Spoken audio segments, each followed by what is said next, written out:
Evening, everybody. So if you're tuning in here, I think my mom is like my only regular viewer. Hey, mom. Welcome to a pop culture jam session. So tonight, I've got a long list of people who will be popping in and out tonight to run down the last 50 years of pop culture history with me. And for all you kids that don't know what pop culture is, it's not Pokemon. It's not anime. Those are parts of it, but that's not what makes up pop culture. Pop culture is everything that has influenced somebody over the last 100 years, for argument's sake. 50 years, we're going to stay in that space, and we're going to just hit the road with, all our war stories, the things we did, the things we missed, the things that changed the face of this country. Um, you know, let's face it, even Bigfoot is now in Jack Link's television commercials. So that's a pop culture thing. But before I jump into that, I just want to say, folks, if you are fans of anybody that's coming on this show today or anywhere, whether you're going to a convention or whatnot, and you're seeing some of these hardworking writers, crafters, makers, television producers, movie producers, actors, those folks are small businesses. They're probably freelancers like a lot of you out there. They're out there hustling.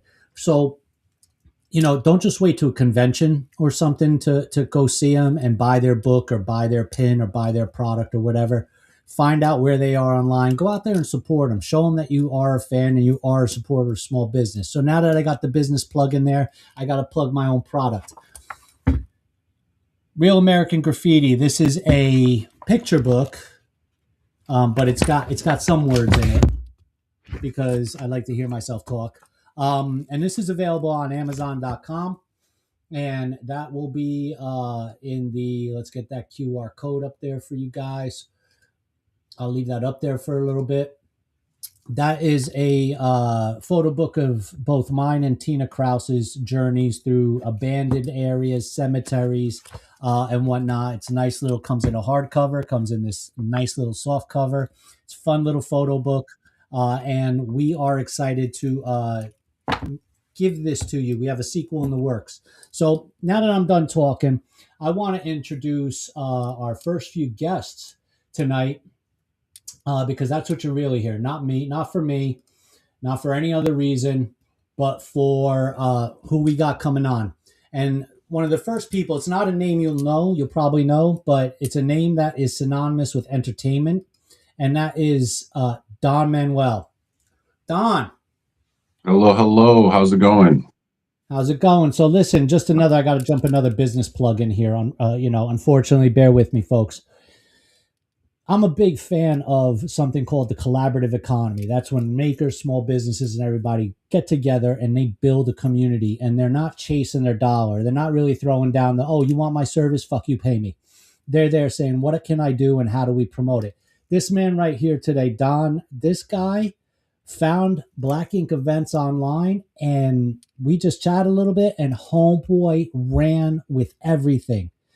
Don is not, it's not a paid plug. I'm not paying Don a gig here to advertise for us, but this guy is on top of it. And he's built literally this nationwide empire called the Social Media Misfits of entertainers and makers. And why don't you tell the story, Don? All right. Well, first of all, Eric, thank you for having me. It's a pleasure and an honor with so many amazing guests that are going to be coming on tonight. The Social Media Misfits Club, we started during the pandemic as a support group. And as of today, you can find us on Amazon Prime with our first project called The Terror Loop, which is streaming there now. It's a collective of creators from across the nation, East Coast to West Coast, and even in between. And we helped supported each other during the pandemic when a lot of people started hopping into the live stream world.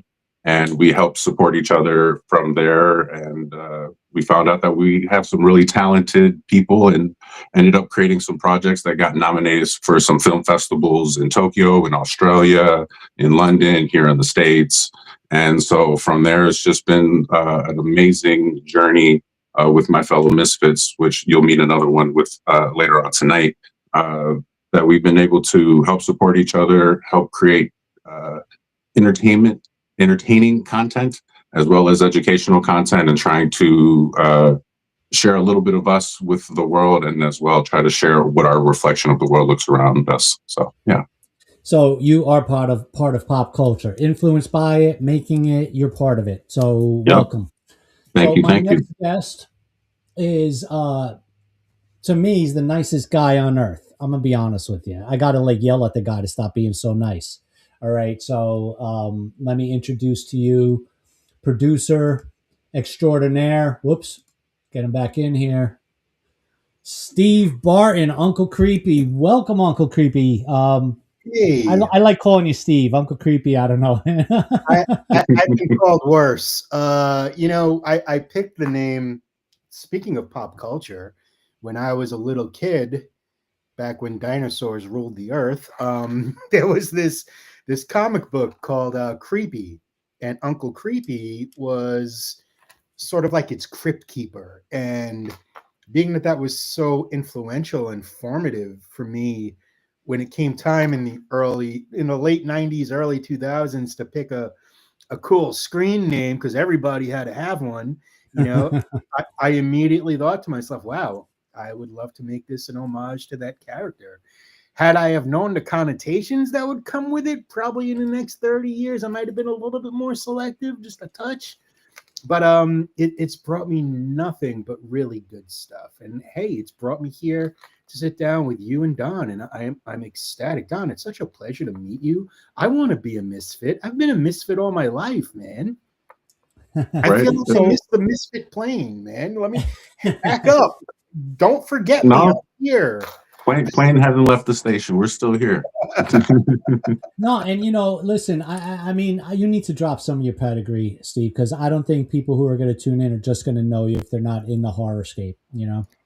Yeah, I have a really weird story. I wrote it. It's called a Comedy of Tragedies. It's my book, and it's available on Amazon and hardcover, softcover, audiobook, Kindle. If it's a place for you to either hear or see it, it's there. I promise. But yeah, man, horror movies in general and pop culture in general changed my life. I had my first brush with what I would come to know as pop culture when I was just 3 years old, and it was like mind blowing and life altering. And that's when I had my first defining moment, if you will. And after that, I mean, my story isn't unique. That I come from dysfunctional family circus. So when it comes to being truly raised, it was my TV that did the heavy lifting. It was the movies of George Romero, Vincent Price, William Castle, all these incredible filmmakers and actors who kind of instilled in me the moral compass that I have. And that blows my mind. And many years later, I got to meet George Romero, who ended up becoming my mentor in this industry. I've been in the industry for 30 years, give or take. I started writing fanzines for the kids in my neighborhood, and then I worked for Fangoria, and then I worked for this other entity run by jackasses who I don't want to mention because every time I do, they appear like Candyman, and fuck them. and and then I started Dread Central, which I served as editor in chief and founder for about 17 to 18 years before I struck out on my own and I started producing and writing. And I'm responsible for bringing the world the Terrifier franchise. I've helped out in a million other ways. I've helped out on the Paranormal Activity franchise. I've helped out on the Hatchet franchise. I've been instrumental in and I don't say this, to egotistically. It's just I know I've been instrumental in launching a lot of the careers of some of the biggest filmmakers out there right now, and it's been my pleasure to be able to do that and to talk to people like you guys and everyone watching at home. So just so we're clear here, when I like post things about people that are going to be at our events or whatever, I'm a carnival barker. I mean, my background is marketing, advertising, brand development, creative design, everything else. So this is just an FYI. If I ever say like, you're the magic behind something or you're the man behind something, I understand that, other egos might be upset by that. You just always deflect to me. You just be like, it was him. He did it. He did it.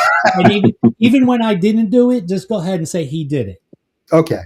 All right, I, just going I, forward like that, right? So you I've know acted as the shield for a lot of people. I'll happily take one for myself. that's not a problem. So when I say that's the man, that's the man. So we're gonna jump into another guest that we have coming on. This guy, I met him through the event that we're doing, in actually a bunch of events that we're doing down in Atlantic City. He was a contact through one of our partners, and this guy has basically single-handedly built his own persona. He built his own. He's building his own empire. Um, he is the urban legend. He's an urban legend. I would argue he's a myth, and I would definitely say that he is most likely a cryptid. I mean, if we're going to be real here, I think he's a fucking cryptid. Welcome, Father Evil. Ooh. Oh God, how I love him. How you guys doing? Hello, hello. Awesome. Can I just say one thing before we jump into Father Evil Land? He was doing his thing, man, when I was still living in New York and New Jersey, and I was away for 20 years. And a lot of things change over the course of the decades. But Father Evil is like one of the constants. And when I finally moved back to the East Coast and I saw him again, I had two thoughts. One, wow, he hasn't fucking aged a day. And two,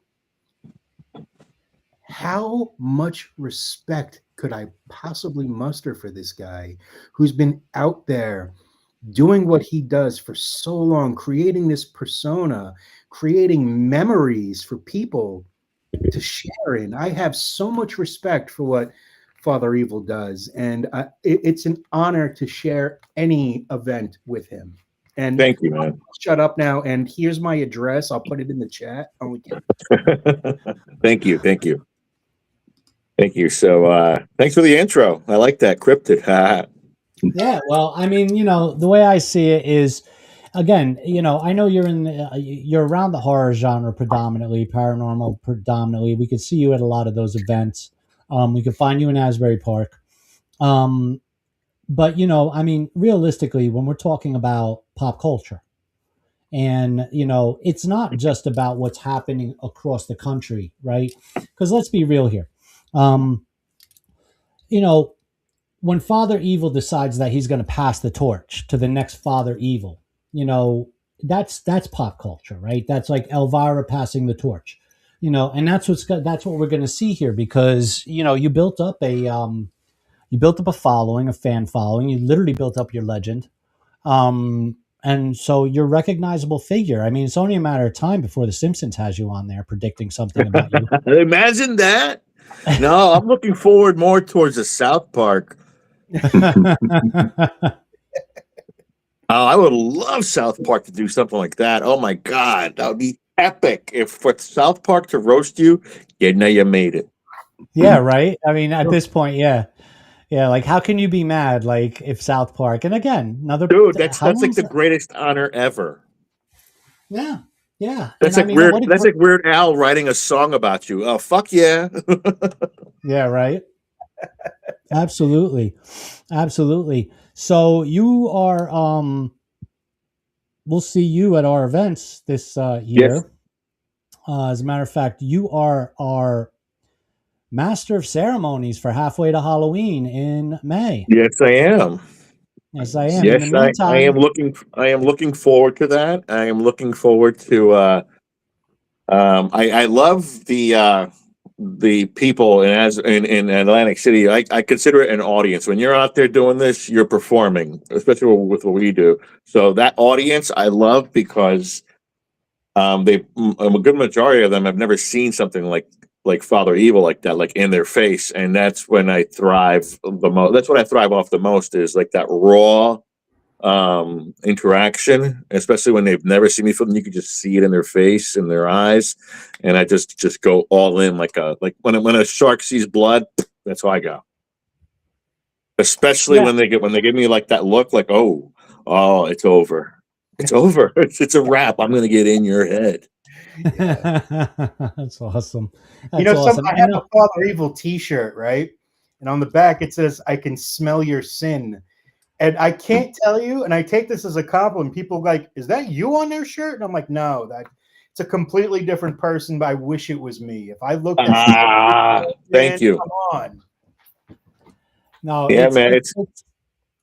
it's awesome to have you here, and it's awesome that Thank you. got a collective group here of amazing hustlers. I mean, all you are you're hustlers. I mean, you're out there doing what you love, and you're trying to continue to elevate your passions, right? And I think that's in part where a lot of what happens is pop culture comes from, right? It's people's are that driving passion. All right, I really want to turn off this fucking QR code, but it won't stop. Hide, hide, hide, hide. Leave it. Sell your You book, damn it. bastard. Well, you had it. Oh wait, all those different QR codes. Usually I could keep. I don't know. It's just not agreeing with me today for some reason. That's all right. But speaking of making pop culture, I see her waiting in the green room. She's got a camera off. She's got her mic off. I don't know if she's listening. I don't want to like intro her when we got black screen. Up there goes the microphone. So let me tell you something. Podcaster extraordinaire, performer, supporter. Her energy is off the hook. I've watched the podcast. I've listened to the clips. And I want to bring on Chris Valkyrie. Chris, are you here to join us? I am here. I'm just finishing up makeup. That's why the camera is off. All right. Do I need to put you off to the side a little bit so you could do the makeup and we're not harassing you? Makeup at the same time. Oh, great. Multitasker. How are you? I'm good. How are you? Good. So, I woke up like the Undertaker because I took a little nappy nap before. I'm great. How are you? It's a privilege. It's nice to finally meet Father Evil. Thank you. As a person that embraces my darkness. Yes, that's it's something you got to experience. Yes. And it's like an honor to be on the show. Like that's why I got to make sure my makeup's perfect. Oh, thank you. But so tell us a little bit about you and how you're influencing the pop culture landscape. Oh my God. I am a multitasker. I vary from my corporate job where I work in the legal field as a 9 to 5, because I have to support my habits, to a cosplayer, podcaster, pageant queen, and a mom that just loves growing up, that grew up in the 90s. Like I saw history happen, and I'm thankful for my brother because without him, I wouldn't have the obsession that I have with comics and Marvels and superheroes. He wasn't a horror person, but I was a big horror fan. I was that kid that could sit in the darkness and just sit there and watch The Exorcism and not flinch.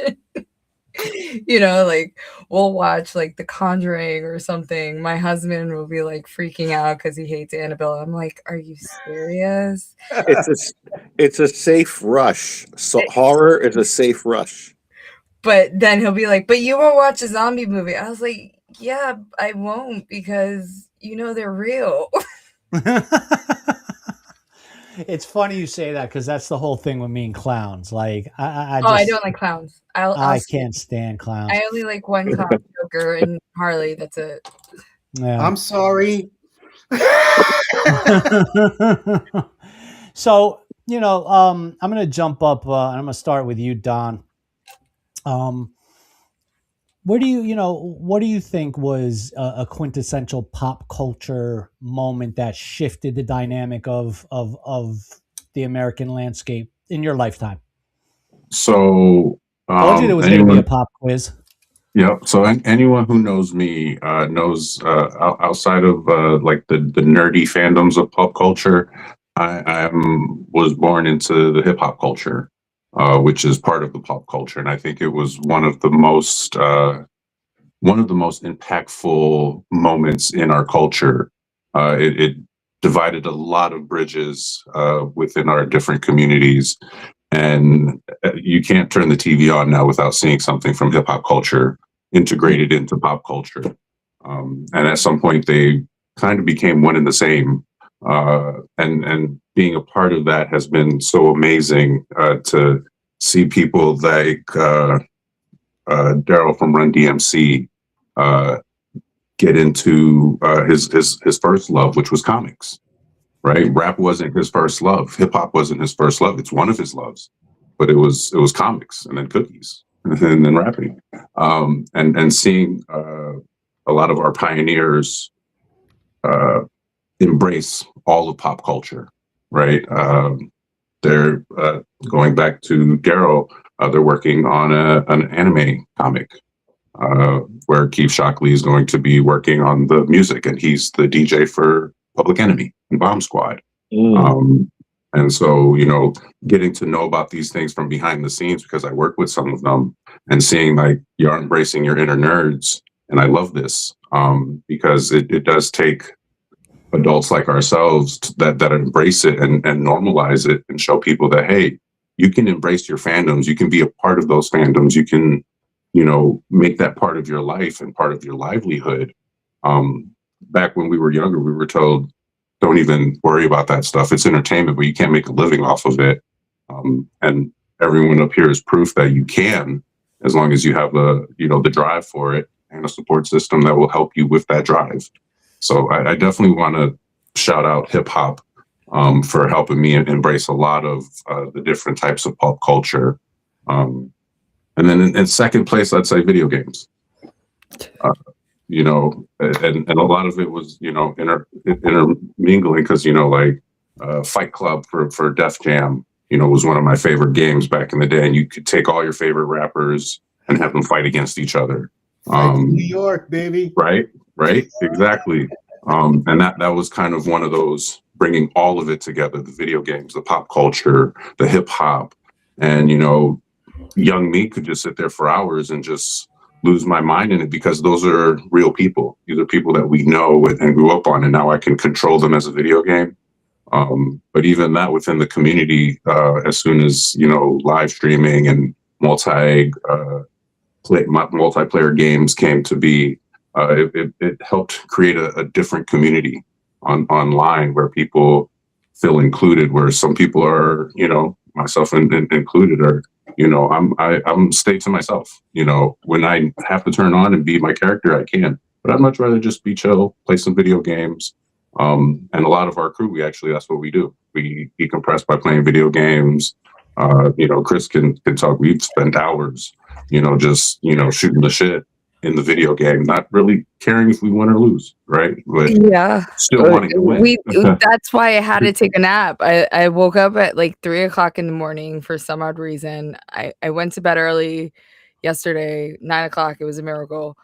And I woke up literally like I sent him a message like the Undertaker, and I rose, and freaking we were just like playing on Fortnite, and then it was like 4:00 hit. I was like, you know what, I'm gonna log into work remotely, and I started working, and we're gaming, and I work at the same time. Yeah, I'm telling you, I'm multi-talented. Who writes motions and plays Fortnite? So go ahead. Yeah, so I would definitely say it's a pretty close, for me personally, between hip hop and video games. That exposed me to pop culture in its entirety. Yeah. So Steve, same question for you. What do you think that quintessential thing was in your lifetime that, impacted our American landscape? Yeah, my story is very kind of similar to Don's, actually. I love old school hip hop. It's in my blood. Grew up in Brooklyn. All I listened to when I was a little kid was Eric B. and Wu-Tang and fucking all that stuff. And then grunge came along, and it was like a whole other different pile of stuff. And there was like this crossover. You had Rage Against the Machine essentially rapping over these incredible fucking beats and riffs. And yeah, man. But for me, it was more horror movies. I just love this shit. When I was a little kid, I wasn't the normal kid, man. I didn't have cars or chicks or sports figures hanging on my walls. I had Freddy and Jason and the Tall Man and fucking Leatherface, and I just loved it. And I loved the first time I got to go to a Fangoria weekend of horrors, and I got to commiserate with all these other horror fans, and we instantly click because we're all part of this group, And that's the beauty of pop culture, because there's different groups and there's huge crossover between these groups. It's like when you love something passionately, it becomes who you are. It's in your DNA, you know? Video games for me probably kept me out of jail, because I could kill people for fake and not have to worry about the consequences. And that's wonderful. And then I grew up to write movies where people die. I'm like, I could kill them again. It's amazing. But I always said to myself after like the first horror convention that if I ever had a chance to create something where fans of horror or whatever, just you can go someplace and not worry about being judged for what they like, and they could just celebrate it. And that's what I did with Dread Central. I turned that into a huge community more than anything. And it was my pleasure bringing these sickos. I always say we're like the island of misfit toys, man, and just to get them together and let them just enjoy themselves. And, how many times have you been in the mall or at a store or whatever, and you see somebody wearing a t-shirt of something you love, whether it's horror or anime or hip hop or whatever, and you recognize it and you give each other the nod. That person is one of your people, And I think that's the community of it all, man. It brings people together. And, for me, just working on the opposite side of it, going from journalism to producing and writing, it just felt like a natural extension, a natural step for me. And it enables me to be creative. I had the whole thing, man. My mom would come up to me and said, maybe you should try to apply your kind of self to things that you could actually make money doing. And she wasn't wrong. It probably would have been a lot smarter, but I'm not known for my smarts. I'm known for what I love.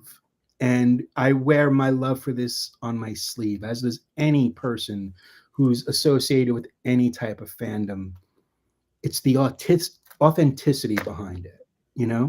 When that you love something, again, it's in your DNA, and your bullshit meter is always sensitive. You could tell when someone's just posing or trying to fit in, but you know what? It's like, dude, just fit in, be yourself. It doesn't matter what your interests are. It doesn't matter what your skin color is, where you're from, anything like that. The only thing that matters is being a good person and loving and bringing people together, or at least in Father's sense, scaring the shit out of them, which I've seen him do 1,000 times.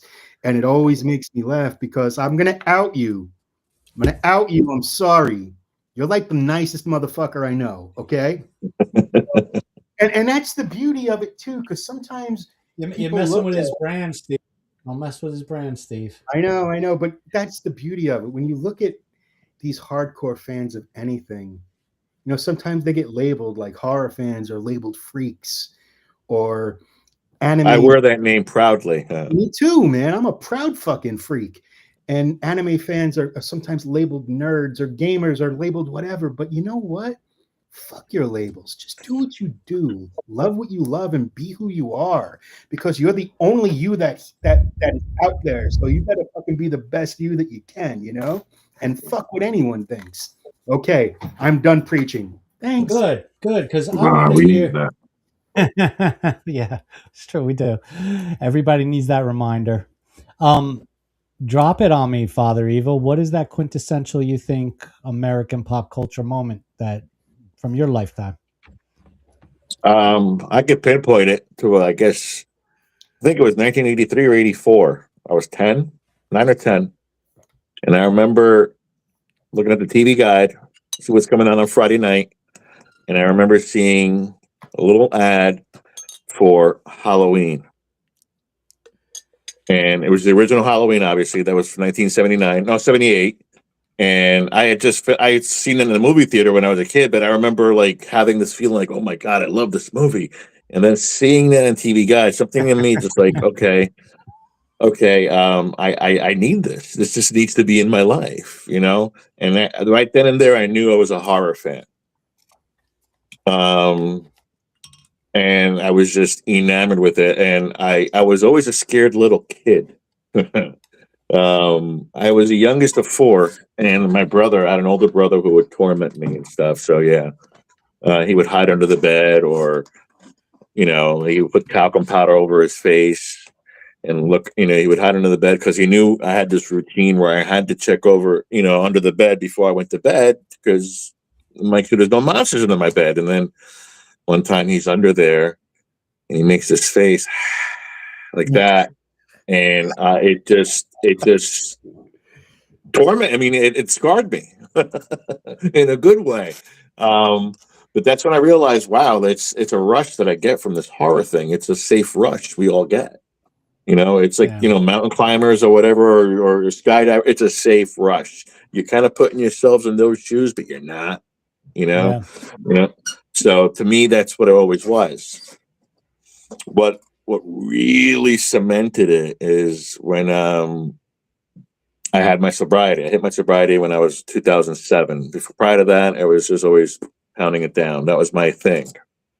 Anyway, I became sober, and around that time, my wife's very good friend, her husband went sober too, and they wanted something their husband to do other than go to a bar because they're like, we should hang out, whatever. Let's do something. Well, let's not go to a bar. Let's do something with the boys. Like, does Lou like horror? My wife's like, he loves horror. Oh, cool. There's this convention down here in Parsippany called Chiller Theater. I think he'd like it. So I think I liked it a little bit, just a little bit. I remember going to this and I'm like, holy shit, this is my tribe. I was looking all around and I'm like, these are my people. I mean, everything here is what I've always wanted. And I'm like, wow, it would be so cool if I could be cool like that guy one day. That would be just so cool. And one year I just, my wife, she's like, I told her we started going to horror conventions. That was our thing now. And so I'm like, one year I kept on threatening her. I'm like, one year I'm going to go dressed. Watch this, you wait. And she goes, if you do, don't go crazy. But just, because she knows how I get. So then I had this idea. It was, I was going to do like some prosthetic stuff. Not that I was any good by any means, but I was good enough to win first place at a dive bar. So that was to tell you my expertise in the thing. So my wife's like, don't spend money on that. It's like $50 for a one-time use. It's a waste of money. Just go something silly, go crazy, whatever. I'm like, all right, whatever. So I figured, what would really mess with somebody if I saw, in real life, like zombie, clowns, played out, vampires, and I'm like, I got it. And it's kind of like very taboo. A possessed priest, a Catholic priest, because if they could get to them, what chance do you have? So that's what I ran with. So I used to, I was known to make this evil face back in the day when I was working at Best Buy. They used to call me Evil Lou. So I said, fuck it, let me just run with this. So I kind of had this look, but I didn't. This wasn't as robust, as you could say. So I put on a pair of contacts and no makeup, just a pair of contacts and a $20 costume from Party City. And I went. And people were like, holy shit. And I'm like, what? Just a $20 costume from Party City. Is this that simple? But I didn't see what they saw. To me, it was just, I just put on a pair of contacts, put on a stupid costume, and people are losing their minds. I'm like, it can't be that simple. Well, you zoom out and look in, I'm like, I see what they saw. So what really got me going is I walked into this one room, just walking by, and you know how you get directors in a room or whatever, and people are in line waiting, and they're just chit chatting, taking pictures. And I'm like, oh, this guy looks pretty cool. And he's like, he's a director from Italy. I forgot who he was. I mean, to this day, it kicks me in the ass because this is the guy that gave me planted that seed without knowing it. He looked at me and he did like a triple take, and I'm like, and he got up from his table, excused himself from his audience, and went over to me. And he's like, Wow. This is so amazing. This is so simple, but so to the point. Less is so, my God, but in broken English, in heavy Italian accent. He called his producer to start taking pictures of me and him. And I'm like, did this shit just happen? So I looked at my wife. I'm like, did that happen? And she's like, yeah. I'm like, maybe I got something here. And an So I urban ran with legend it. was born. Can I ask one question? Yeah. Did that happen at a Chiller Theater? Yeah. I can tell you who your director was because I was there. I Don't swear. keep them waiting, Steve. I know. I'm laughing because I know this exact moment. His name was Luigi Cozzi. Cozzi. There's your director. Look at that. Wow. Comes around full That's circle. the guy. The way he reacted, That's what. I'm thinking, all right, this guy's an artist. He sees something. Let me run with this. Yeah. Luigi Cozzi. I'll send you a link later to all of his work. He did. Holy shit. What he's most known for is Alien Contamination and a bunch of those other low budget. Dude, this dude legit ran up to me. And I'm like, holy shit. This is my first fucking con dressed up. You remember I said I saw you doing your thing before I left for California? Dude, I grew Wow, somewhat since then. I mean, that was a $20 costume. You I have remember a pretty good look. I mean, it's not exactly forgettable. No, it's not forgettable. Yeah, it hits you in the soul. So But listen, even back Chris, then, I'm gonna come so to that happy I question. could give you that piece of your history, man. You have no idea. wow, dude, please and thank you for that info. That was around 2009. No, 2009 or 10. Yeah. Luigi Cozzi. All right, so you guys can hug and kiss in a minute. Let me move this show along here. Thanks, guys. Chris, I'm going to have that same question for you in just a second, but I want to introduce our next guest who is sitting patiently. So you know this guy from The Walking Dead. He is more than that. He is a veteran. So respect your veterans, folks, and say thank you for the service because we love veterans here at Black Ink. But he's also an author. He's a creative as well. I particularly, I don't know about anybody else, but this one film he was in, film and the follow-up series, Howard's Mill, that's just got me hooked. I love that show. Let me introduce, oh wait, maybe I'm wrong. Oh no, who is this? Oh, this is Saint. I can't read it. Son of a Saint. Son of a Saint. Okay, so it wasn't Sergio, but so okay. Let me bring it. That was your intro, Saint. You're gonna correct me because I just made myself look like an idiot. God, I know I haven't slept in a while. And I might look like a zombie, but no, folks, I was not on The Walking Dead. Okay, you weren't learning how, and you are, but you're not. All right, so forgive me. I thought it said, and this is why I probably should get. I know that guy. I What's know up, that guy. Lou? What's up, Lou? Long time no see. Hi, guys. I remember my wife misread your poster. Yeah, and she said, who's Sonofa Saint? Yeah, great story too. Well, But hey, for listen. introductions, So for introductions, my name is Angel Manuel Lopez. I'm a digital artist, key art artist, known as the Son of a Saint. I am a digital artist that is known for doing comic book covers, movie posters, branding, key art for various branding and such. And I'm the guy you call when you want hyper realism and you have something crazy in mind. I can bring it to life. I can spawn life. So that's what I'm known for.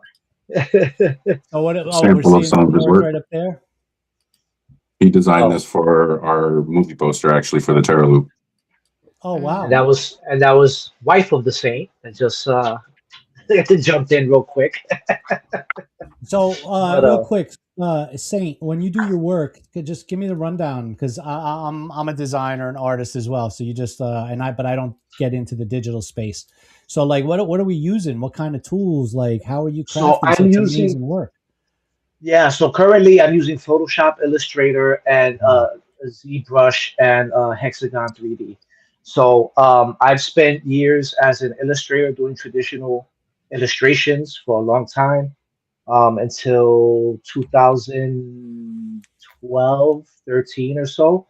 I got introduced to the Adobe stuff, and I started doing vector style art for heavy metal bands and stuff. So I started doing t-shirt art for a lot of heavy metal bands, and it evolved from there to digitally painting on Photoshop. And I started learning 3D to kind of make a more hyper realistic version of art, because I started getting inspired by guys like Boss Logic and Spider Monkey, and guys like that did the hyper realism. So I wanted to figure out a way, and I also was a graphic designer, so I wanted to figure out a way to marry my ability to draw and my ability to do graphic design, but without it looking like either or the other. I wanted to create like a whole new style that would give you that realism to make you second guess, yo, is this a picture or what is this? Like, what am I looking at? Because the graphic design part of my brain made me understand that I only had about 3 to 4 seconds to capture somebody's attention. And then the artist part of me just wanted to throw in these type of techniques that you just can't do in graphic design. So, and through that, I was able to do, excuse me, a lot of artwork for different bands. That was like the beginning of my career for like Judas Priest, Steel Panther, Static X, recently Guar. I got to do a lot of movie posters that are on Amazon Prime right now, on Tubi. I got to do a crap ton of comic book covers for the indie scene, and forget it. And from there, I got to be able to get picked up and do a lot of key art design for brands like Bacardi, Booking.com. Like my dream project was Booking.com. I got to, you guys remember the Addams Family animated movie that first came out? Yeah. Booking.com, they do crazy kind of like activations for them, right? So they took this 3-story um, Brooklyn brownstone building, and they hired me to turn all 3 floors into a recreation of the Addams Family Mansion. And I did everything. I did everything from the wallpapers to the portraits to mirror and books, whatever they needed. That was such a fun job. Even the signage to the front, I because I know how to fabricate, so I was able to like cut and make stuff out of materials to make it look like the gate of the Adams family in the front without using metal, right? But it had to be structurally sound to withstand wind and weather and all this other stuff. So I've been doing this. I've been doing this a long time. All right, you see, this is the thing. Like, I'm not a starstruck guy. I don't go. I'm not a bit like I won't go gaga over movie stars. But this guy right here, I'm a nerd. Like listening to this dude because that's that stuff right there. I love that stuff. Like I'm like so nerded out. I'm like, dude, I need an autograph. No, seriously, I'm gonna need an autograph, Saint. Seriously, I don't charge money for autographs, just sandwiches. You know what I'm saying? you dead down. We'll go. Sandwiches. Sorry. I'll get you a White House famous when we're in Atlantic City. Yes, fair. So anyway, going back before I botched up that intro, Chris, what is that quintessential pop culture moment you feel that impacted you and impacted society? This is I don't stumble on questions, but this is a hard question. Like I'm that jack of all trades. I've dabbled in art, I've dabbled in film, I DJ'd, you know, my cousin is DJ Charlie Chase, the godfather of hip hop and Latino DJs. Perfect. So I had brothers and cousins, and I was introduced to gaming and film and comics, and then I grew up with this guy next to me too. That's the only one that can contain the evil and keep me under the best behavior. Saint is my godbrother. Um, so, but I would have to say my my moment was probably that moment that I embraced something by myself, and I was a Disney head. I won't lie, but I do love my comics. You know, my mom tried to make me a princess, but I wasn't having it, and Saint could tell you. She tried very hard. She even put me in pageants, but She's I still had trying. She's she's still still trying. trying. I think she would gave up after 38 years. Um, I think it would have to be that Saturday morning that I sat at the TV by myself and I watched my first episode of X-Men, that I was really able to sit down and pay attention to it. And it was just something about Storm. And like I was like, "Oh my god, you know, this is my kindred spirit." Then I had brothers, and my brother was like all about Batman and Batman this, and I was like, "Batman's, no offense, and I know Saint will want to kick my ass, Batman sucks, Joker's better."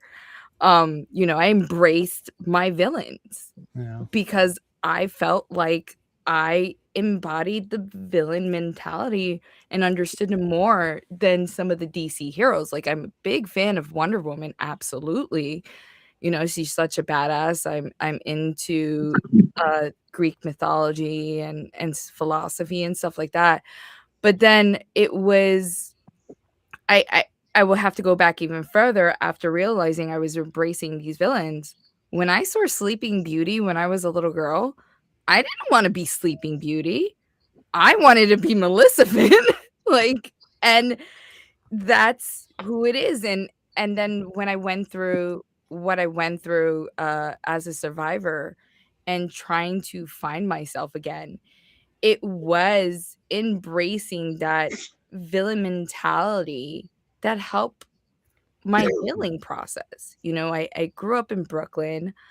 Um, I grew up in a melting pot. I grew up in a law enforcement family, and I was always different. I never felt like I fit in.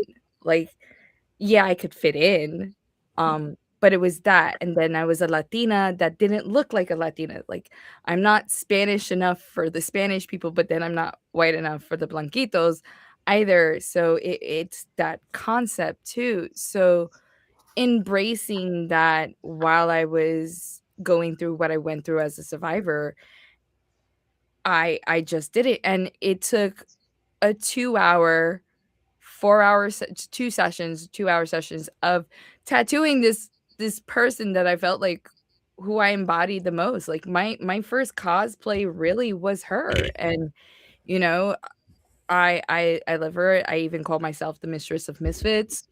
Um, but, between Maleficent and seeing Sleeping Beauty as a little 4-year-old girl, and then that Saturday night cartoon, it was everything, and then as I gotten older, I dabbled into everything, getting into horror movies. Like, my ultimate favorite horror movie will be The Exorcism and Freddy Krueger. Big Freddy Krueger fan. Um, and then music was always around me, so and then, you know, my cousin being who he was, I got to listen to hip hop because then I'll be like my excuse would be like, "Oh, I'm listening to Charlie," to my mom, and my mom be like, "Oh, okay," you know, "Oh, okay." Like, my parents didn't care for hip hop.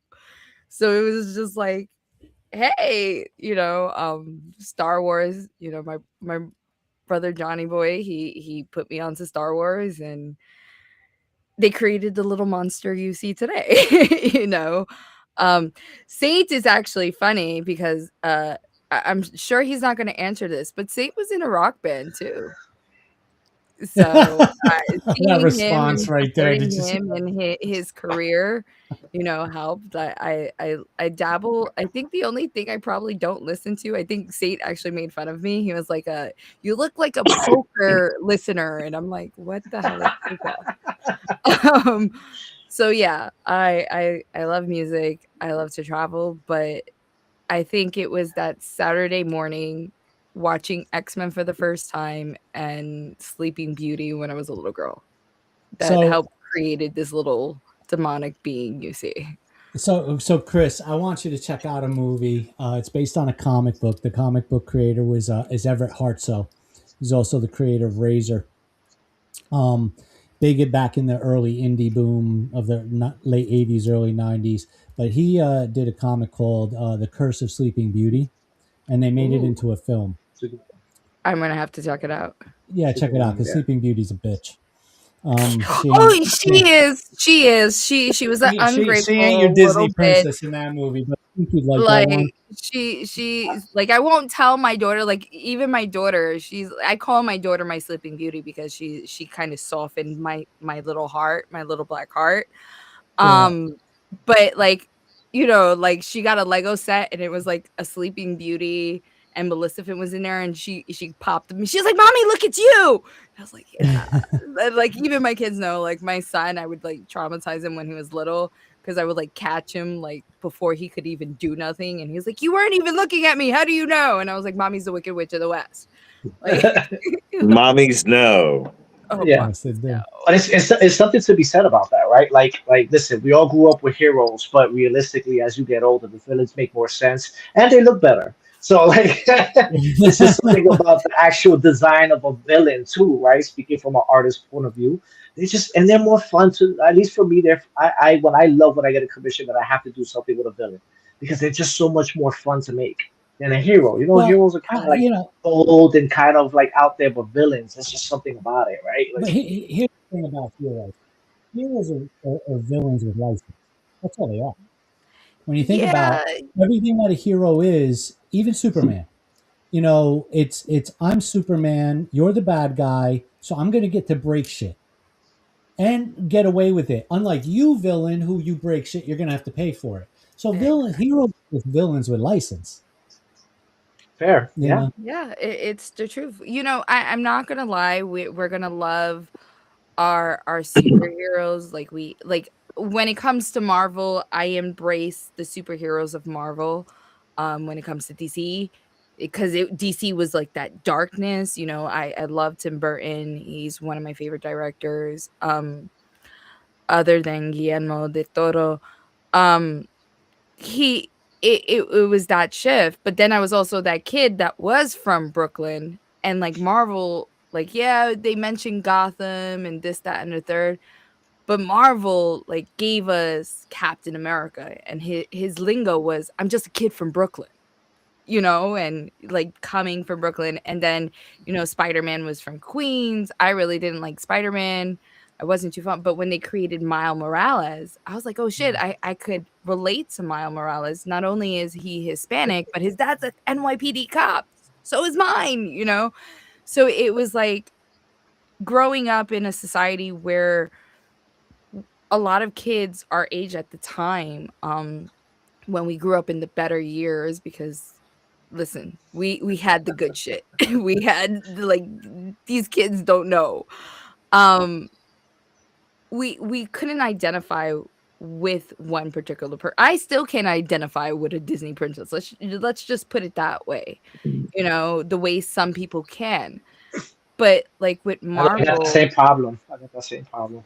with Marvel, I was able to identify with something, being the sense, hey, I'm from Brooklyn. My dad's an NYPD cop.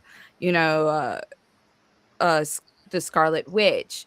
It was these little personalities that helped me kind of understand myself and separate myself from society. I knew I was different since I was a kid because of the way I thought.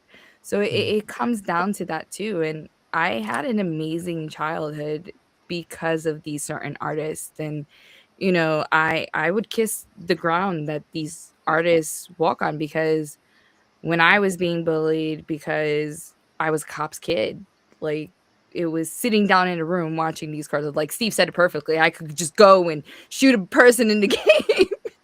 And it's like this. Listen, I'll come home from work and I'll be like, yo, I need to jump on Fortnite and like start shooting people and like hurt some little kids' feelings. Like, like, yeah, you got beat up by a 38-year-old woman. You know what I used to do, just to chime in? I'm really good at Mortal Kombat. I was playing that today. like ridiculously good. And back when I think it was Mortal Kombat 10, or maybe the one right before that was out, I used to go next door to my neighbor's house and take their 4-year-old, right, and bring him to my house. And I used to put the headset on him, right, and I used to just beat the shit out of people relentlessly while this little tiny kid was talking to him, and they thought they were getting beat up by a 4-year-old. Brilliant. Like, I'm ripping Absolutely their spines brilliant. out, Yo, and the that, kid's like, that "Who has that's done that?" hilarious. That is hilarious. That's like the Brilliant. dad that has the little kid, the little girl prodigy, the Fortnite prodigy. I don't know if everyone's seen her videos. No, He'd be like, "Oh, it's you playing," and no, this little girl be whooping their asses. And like, I won't lie, like, you know, my daughter has Fortnite, but like they're filtered. My kids are filtered. Like sometimes my son will game with us when we're streaming, but I have a rule: he can't talk while we're streaming. But there'll be games like we did. What was it? The Daft Punk challenge. If it wasn't for my son, he carried us all. His score was like 100 and something thousand, and we're yelling like, "Nico, come get us!" And everyone's like, "Why isn't?" Probably saying like, "Why isn't Nico talking?" And meanwhile, we're like yelling, and Nico was carrying us. And my daughter, the other day, I saw her playing, and she like sniped someone. I was like, "Oh my god!" that's I'm hilarious. so proud. Your heart So proud. welled with pride. All right. So we're talking right now. You just led us into is a nice lead in to talk about some of the dumb shit we did in the past. But let's be real here. I know that some of you on here, y'all like, hey, I grew up in the 90s. It was so great. But there was nothing greater than being on that steel merry-go-round in the park, and your friends were swinging you around as fast as you can. 6 people trying to push that steel thing that was 10,000 degrees in the summer, and you're holding on for dear life. So let me ask you a question. How many of you actually experienced steel slides, steel merry-go-rounds? All of you. Nice. I still have the scars, I man. think I still have a scar from one on the back. So of talk my about calf. what kids won't remember or have the pleasure. That's why they're so soft. Right? Listen, Soft. I remember I like Chris said, like we grew up in Brooklyn, and there's a park that was by my house, it's Fort Greene Park, right? So there's a pair of stairs that go straight down. During the winter, that was a freaking, like, it was a death trap, but it was fun as hell. You used to get milk crates, hook them up together, put a piece of wood on it, sit on it, tie a rope to it, pray to God, and go straight down. I remember when I was growing up, when I was in grammar school in Hackensack, right behind the school. I don't know whose design was this, but it was idiotic. Literally, it must have been maybe from the school the backyard of the school, which was also doubled as the parking lot, was a fence. And then it was like 5 stairs, and then maybe like 8 feet of flat ground before it dropped into this massive hill. We used to call it Hiller's Hill. And the thing was, when I was growing up, there was no fence at the end of Hiller's Hill. And the thing about the park, it was a park at the bottom of the hill. But on the other side, now mind you, this park is now built like 10 feet off the ground from the sidewalk, from the street. So if the goal when you were little was to get enough momentum to get down that hill, slide however far, and try to fly into the street, Polyfly Road. I went back there about 15 years ago, 20 years ago, and they put a fence up. But we would go down that hill on garbage cans, garbage bags, cardboard. We would actually, like, I remembered, like, you always, when you were in bully mode, you'd steal the kid's coat in the middle of winter to try to slide down on it. I don't want to admit that we did that, but we did that. But you do. but we did that crazy shit. Like, you would down didn't Dude. matter what you were going on. You know what But those are fun times to be a kid. We didn't have, when I was growing up, there wasn't no, I mean, there were video games, sure, but they were like Atari and like Nintendo, and that wasn't grabbing your attention the way the games do nowadays. So you would probably play a little bit, but you wanted to go outside.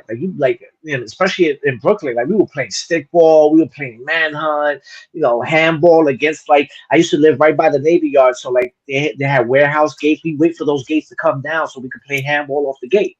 Like it was like those fun times. They're playing baseball, like stickball. We were playing a way that we were like, okay, so across the street, I'm gonna pitch to you. If you hit the 3rd floor window, that's a double. If you get it on the roof, that's a home run. You know, like you know what I mean. And then you'd be in the middle of the street, and then everybody's seen Wayne's World. I'm assuming, right? You know, when they're playing hockey in the street, and they go car. That was literally us. Car. Like so, like those were fun times. Our time frame was as soon as the sun started going down. Get your ass home. You were lucky. You got to play Manhunt at night. If you were lucky. You know what I'm real pissed about, dude? I feel cheated. I feel so fucking cheated. It's not even funny.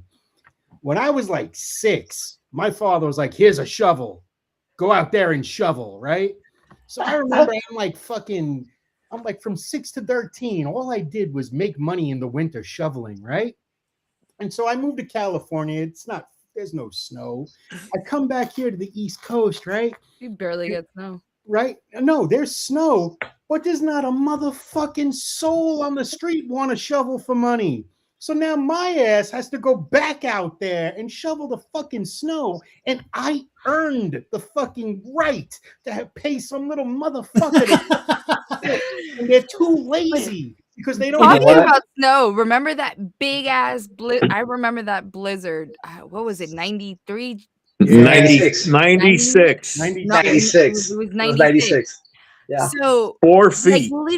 Like literally, it was so high. It was up to my second floor window that like we had to jump out the window to go play in it, and we would like sliding off the garage into the snow. Oh my god! I do you one better. Hold up. So that blizzard of 96, my father was a truck driver. Okay. And for that blizzard, he parked his big rig on the street in Brooklyn. Okay. That thing got covered in snow. So I forgot what the hell it was that I was driving him crazy asking him for. And he was like, what do you want? And I'm like, I want this. He goes, how much is that? It's like, all right, I'll tell you what. See my truck? Go dig my truck out. Right? I'm like, and then he goes, yeah, I'll get you what you want. All right. I dig his truck out. It takes me a couple hours. I'm done. I'm like, Pop, I'm done. Blah, blah, blah. He goes, all right, that's cool. So check this out. So I spoke to our neighbors while you were doing that, right? So I want you to do 1, 2, 3, 4 houses. Do all these houses, driveways, do the street, help the store out, because I used to live on top of a bodega. Help the store out and clear out some stuff. I worked until like 9 p.m. And then he's like, all right, so how much is that again? And I told him, he goes, you don't need that. I'm sorry. I gotta applaud your dad for that one. I was like, damn. I got. So I'm gonna bring in a gentleman by the name of Eric Stevens. He runs a small business called Comics and Killer Collectibles.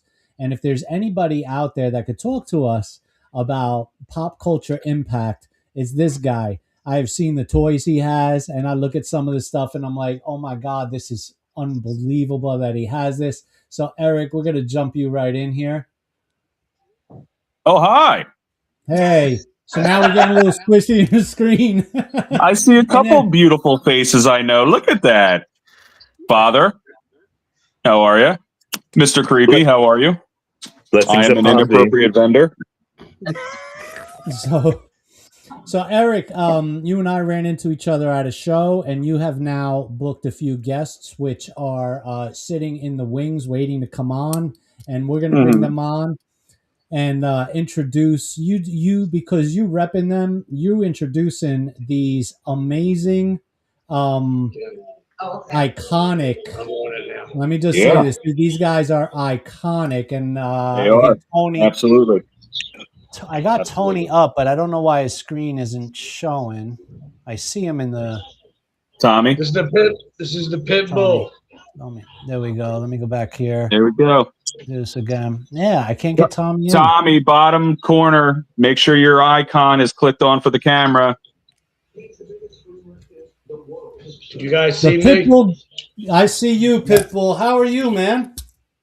Good. What's happening, brother? What's up? You and Tommy are icons of pop culture as far as I'm Absolute concerned. Icons. Oh, dude, we were in TWA before it became ECW, man. Shit. Yeah, I So gotta let- say, I am completely fucking nerding out because my ass would drive from Sheepshead Bay, Brooklyn to Swanson and Rittner once a month to see the Pit Bulls, to see Tommy Cairo, Sandman. So from a fan, thank you for all that you've done, man. You guys have busted your asses to make sure people were entertained. God bless you. I really appreciate that, man. Thank you. God bless you, brother. Thank you. Yeah, Oh, you there he know, is. there's I saw the Gary's head. Gary's gonna be at our event in March at our pop culture event. So I just wanted to put that up there because it's I'm just one of those, you know, gratuitous plug kind of guys. So we got that there. And just because I don't want to, Steve, I can't leave you out either. You're going to be appearing at our event as well. Oh, worst picture of me ever.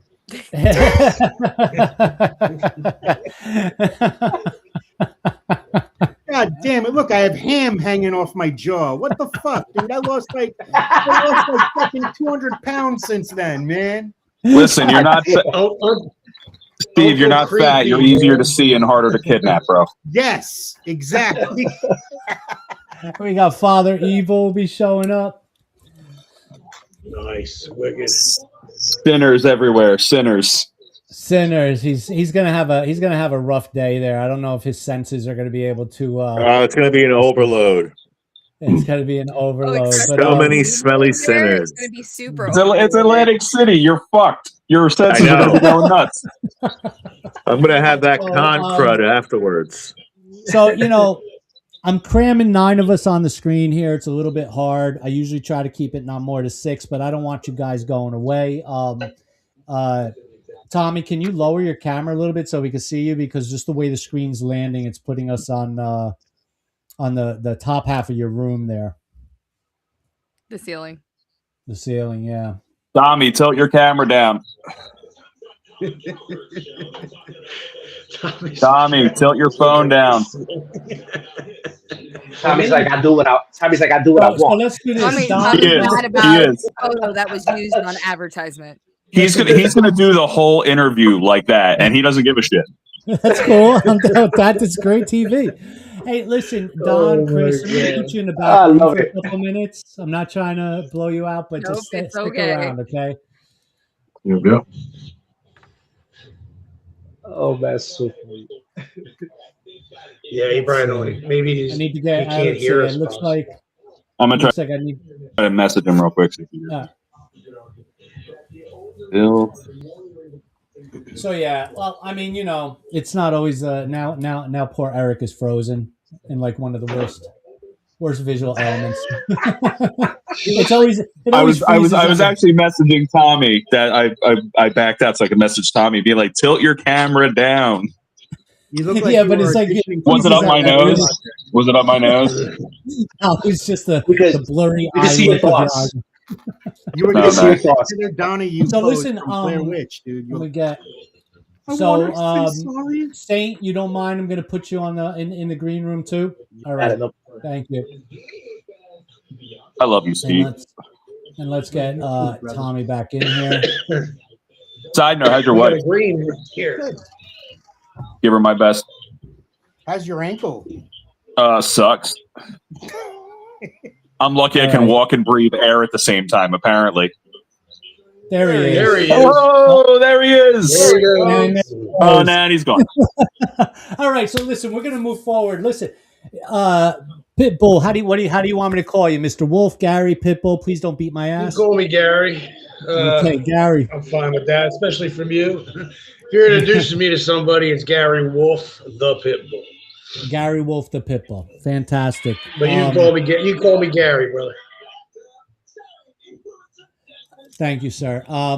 So, you know, you are an ECW legend, and wrestling is a massive impact on pop culture. Massive. This is not something that just showed up in 2000 and took the world by storm. Before I was even able to turn the dial on TV, wrestling was around. And you were part of this pop culture phenomenon. And honestly, you know, ECW was, I think, quintessentially the thing that changed the face of wrestling. I mean, people are going to say WWE, Vince McMahon. I'm going to say no. I'm going to say he had a marketing prowess. He knew how to play to the market. But as far as the wrestling landscape, it was the ECW changed the landscape forever. So you know, tell us about It's your 100. You're your 100% correct, because when we did the first one night stand, Vince McMahon and Vince Bischoff, everybody that worked for WWE practically, except for Stone Cold, who was in the back with us, they were all in the rafters up there, in that building in New York, the Hammerstein Ballroom. And to put it frank, they sat there with their jaws like this. They could not believe what we were doing. Like, yeah. you got Tanaka versus Mike Awesome, unbelievable freaking 5-star match. I mean, breaking like 10 tables in one match, power bombing guys from inside the ring to the outside of the ring on concrete. I mean, they were looking at us saying, how did these guys fucking do this? Because they've had it easy for a long fucking time. And what it came down to is, by us doing that show and the fans that were WWF fans seeing the ECW fans pack that place, sold out, and hearing the chants. WWE, you never hear chants before in wrestling in WWF or WWE. Nope. ECW invented the chants, invented the signs. I don't want to hear shit about it. I was in WWE. They make signs and hand them to people. People that came to ECW would bring not only weapons for us to use in the ring, but they would make their own signs. You know what I'm saying? Some people. What's the guy bring a PlayStation as a weapon? Yeah, I mean, but don't get me wrong. Some WWE fans did make their own signs, and they were really good, But the chants weren't there until we got in that business, and they seen what goes on in the arena. Vince he had his hand in our company probably the last 4 years of it. To be perfectly honest with you, he was probably sending Paul Heyman a check every month, just to keep us in line. Because what happened was, after that night, it became the Attitude Era. Wrestling changed that night. Yes. Professional wrestling, it wasn't like it was back in the 80s where, you have to actually look at the guy hit you just so you know he hit you. Okay, that's how light they were. They pumped shit up, man. When Steve Austin got in there as Stone Cold, everything changed. And The Rock, everything changed. The Attitude Era, we did that. We changed it, ECW. We have a cult following. I mean, they're posting stuff of my comeback when I legit broke my neck. Broke my neck. C1 vertebrae, came back 8 months later. Rick Rude actually brought me back, and I just saw it on Facebook. It was 29 years ago, like 2 days ago. Yeah. So you really, I mean, and I think too, the ECW era of wrestling was where a lot of I would argue the wrestling isn't real conversation ended. There was a lot of that going on when I was a kid. I loved wrestling, and people, wrestling isn't real. Wrestling isn't real. And there was always that argument for the people who I guess were not fans, right? Yeah, when you they had would the use that term, Yeah. I always say, you can't say it's fake. It's just predetermined who's going to win and who's going to lose. Right, but I mean, and when it as comes to professional athletic, wrestlers, and as professional wrestlers and athletes, we have to tell that story to get that ending perfect. And that's what we do. Right. And again, I think, while it was athletic, I think from the news media perspective of the early days of wrestling, it was really that ECW era that shut everybody up. That's my perspective, because you didn't hear that. You didn't hear people say that anymore. No, because a lot of us were. That's just why we have this cult following. A lot of us weren't just staying in the United States. I mean, you got me, the Pitbulls, you got Sabu, you got Rob Van Dam, you got Chris Jericho, Chris Benoit, Dean Malenko, Eddie Guerrero. We all would go to Japan and work for New Japan. And then we would always come back and go and work for ECW. Like they allowed us to do that. So, Father Evil, if you don't mind, I'm gonna put you in the back room too. I want to get a couple other people in here, and I've actually Nice meeting my you, room Likewise. is full. So, Don, Evil, do you see you mind soon, baby. I'll see you soon, Yeah. brother. Don, if Love you're you, buddy. listening, I gotta kick you out because I got other people coming. So I'll get back to you, Don. But thanks for being on. And Father Evil, you stay in the back room for a few. If I could find you here. There he is. All right. All right. So I'm going to bring on a gentleman. And I didn't mean to cut you off, Gary. There's just so many people trying to jump in. No, I'm right here, bro. I'm right here. I just had to tell somebody I'm doing a podcast. Yeah, no problem. I'm going to bring in a gentleman. He's an artist out of New York, right? New York. New York, yes. How's it going? How are you, sir? doing? So, I'm recovering from a fever. well, you came to the right place. Well, I come to the wrong place for that because we're just a lot of hype here. So, tell us a little bit about you and your. Tell us what influenced you as far as pop culture and your art. Well, I love pop culture. As you can see, I'm a costume designer. I'm a painter. I work with kids, and comic books have been my life since I was a kid. So my goal is to inspire the youth to do what I do, which is be prominent within these fields and share their love for pop culture, because that's what brings us all together. So you're going to be, we're going to see, you're going to be actually an exhibitor at one of our events coming up, if I'm not mistaken. I think Yes, the pop event. Right, Popped. So we'll be able to see you'll be displaying all your work for us. Yes. Awesome. So tell us, this is pop culture, right? So we've been talking about comic books and horror movies and legendary wrestling with a legend himself right here, Mr. Gary Wolf. So tell me, you said pop culture influenced you, comic books influence you. So where does, how old are you first, if you don't mind me asking? I'm 31 in a couple of days, or in a month from now. Yeah, 31. All right. So, you come in from a generation, I guess the 90s, right? So, right, Yes. somewhere in there in the 90s. So you come from that sort of 2000s generation of influence. So in that era, what influenced you? Definitely, you guys just got through talking about the Attitude Era. That was literally the era that I grew up in.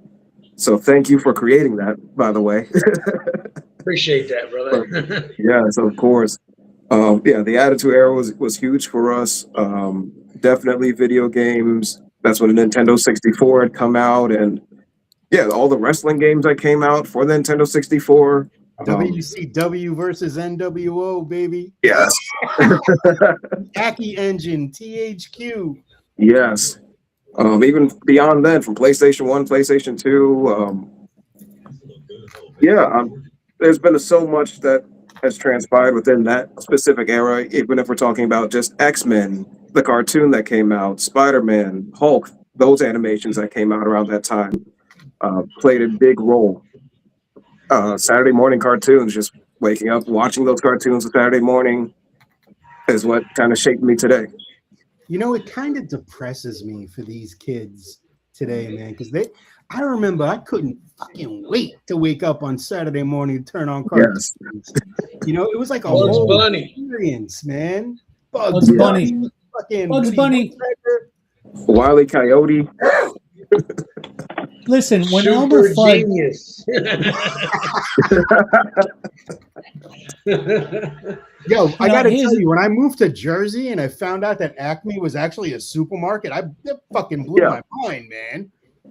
I always thought it just made like explosives for. I'm not gonna get into the history here, but there is a history as to why Acme was used, and short of it was there was a bunch of different Acme corporations.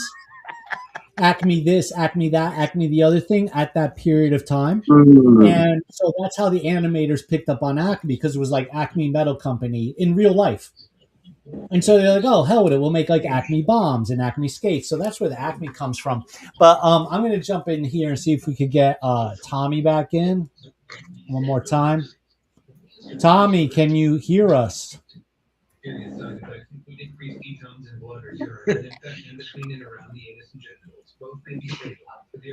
All right. I don't know if Tommy could hear us. And pull him out again because we got a lot of people trying to get in here. Let's see. Let's jump him one more time. Can you hear us, Tommy? I'm only going to be on for another. I'm going to be on for about 8 more minutes, so then you can put somebody in my spot, brother. All right. Well, I want to definitely talk real quick too. Going back to all right, Father Evil, I'm gonna have to boot you, and I got other people coming into the room, and I will catch up with you. Thank you for being on, Father Evil. You need to let me go too, dude. I'd rather people get the spotlight and have some time to. Really? Okay, because I'll just like kick you out right now and be an asshole about Just it. fucking kick me out. But before you go, Gary, again, thank you. And you, my brother, have the coolest fucking screen name I have ever seen. Thank you. It's funny. I actually got that name because I used to teach at a paint and sip, and because of my hair and my voice, they'd be like, "Oh, you remind me of that guy on PBS." I'm like, "I hate it here," but I finally accepted it. Nice. Guys, I love it. Pleasure. I love you. Pleasure to see you, brother. Pleasure to meet you. So, Steve, I'll shoot you a text when I'm done here and see if you're still available. Sure. All right. All right. Thank you for being on, bro. You got it, man. Later. Yeah, for a 31-year-old, it seems like you have your shit together, brother. Well, I was raised by my grandfather, so. There you go. I mean, that's how I got into the wrestling business. Every Saturday morning, I'd get up and I'd watch wrestling with my grandpa. But I never thought you know what I mean? It was like, and then by the time I was 18, I actually met Hulk Hogan, and he took me on his bus and showed it to me, and I was scared to death, bro. I thought I was only like between 18 and 19. I started very young in this business. I was just walking around the building just like, wow, I've never been in I've been in stadiums to watch a concert, but I never was behind the scenes and going to be in front of 35,000 people. And then when that night hit, it was, a shock, But meeting him, he was very nice. He invited me on his bus. He showed me. He was the only guy that had a bus at the time. Oh, wow. Yeah, Hogan was the man. I mean, if it wasn't for Hulk Hogan, guys wouldn't be making the money they're making now. He changed the whole He changed the whole landscape of being paid. Him and Flair did pretty much. Oh yeah, Ric Flair for sure. Yeah. So I mean, like, wow. I heard a story once that Ric Flair flew to Japan, wrestled, flew back to America, wrestled, flew back to Japan and wrestled, flew back to America and wrestled, and he did this within like a 4-day period or something. I mean, that's how insane Ric Flair was. I mean, I just went to Scotland. Okay, so I jumped on the plane. I did a 10-hour plane ride on a Friday. I got there Saturday. I slept all day. They woke me up Sunday. I wrestled in a 20-minute dog collar match against Crowbar, one of their top guys in Scotland. And next thing you know, I'm flying back Sunday. I get back Monday. Another 10-hour flight back. So we go through hell. People don't realize the shit we got to go through. And I did a couple TV shows. You know what I'm saying? And that ain't no joke either. I remember having to be in the chair at like 6 a.m. or 7 a.m. And some nights I wouldn't get done until 2 or 3 o'clock in the morning. And I had a place to stay there if I wanted, but I was in New York and I was actually crashing at a friend's house in Queens. I would just go back, take a cab. They'd pay for it. They didn't care. You know what I mean? It was a 20-minute ride, but those hours were long. I did it was called Swift Justice. It was on Channel 57 back in the day. It was pretty cool. I was in it with Chuck Zito, who was president of the Hells Angels from New York. So it was pretty fucking wicked. But like I said, that's a rough job, man. I'm not going to bullshit you. I met one guy. He does soap operas. He showed me his script for the week, and it was like that big. and he had to memorize all that. I was very impressed with that. And Well, you know, what was the girl that was on the show with me? Swift Justice. Ben Affleck's ex-wife. Jennifer Gardner was on the show with me. Wow. And when I met her, she was. I Alexa. was talking to her. Okay, She was respect. talking to me.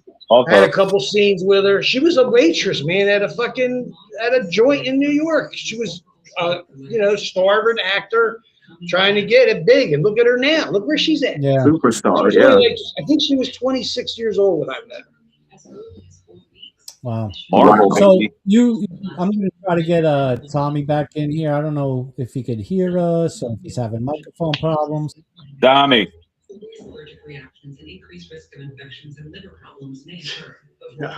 He's out again. We'll get Tommy eventually.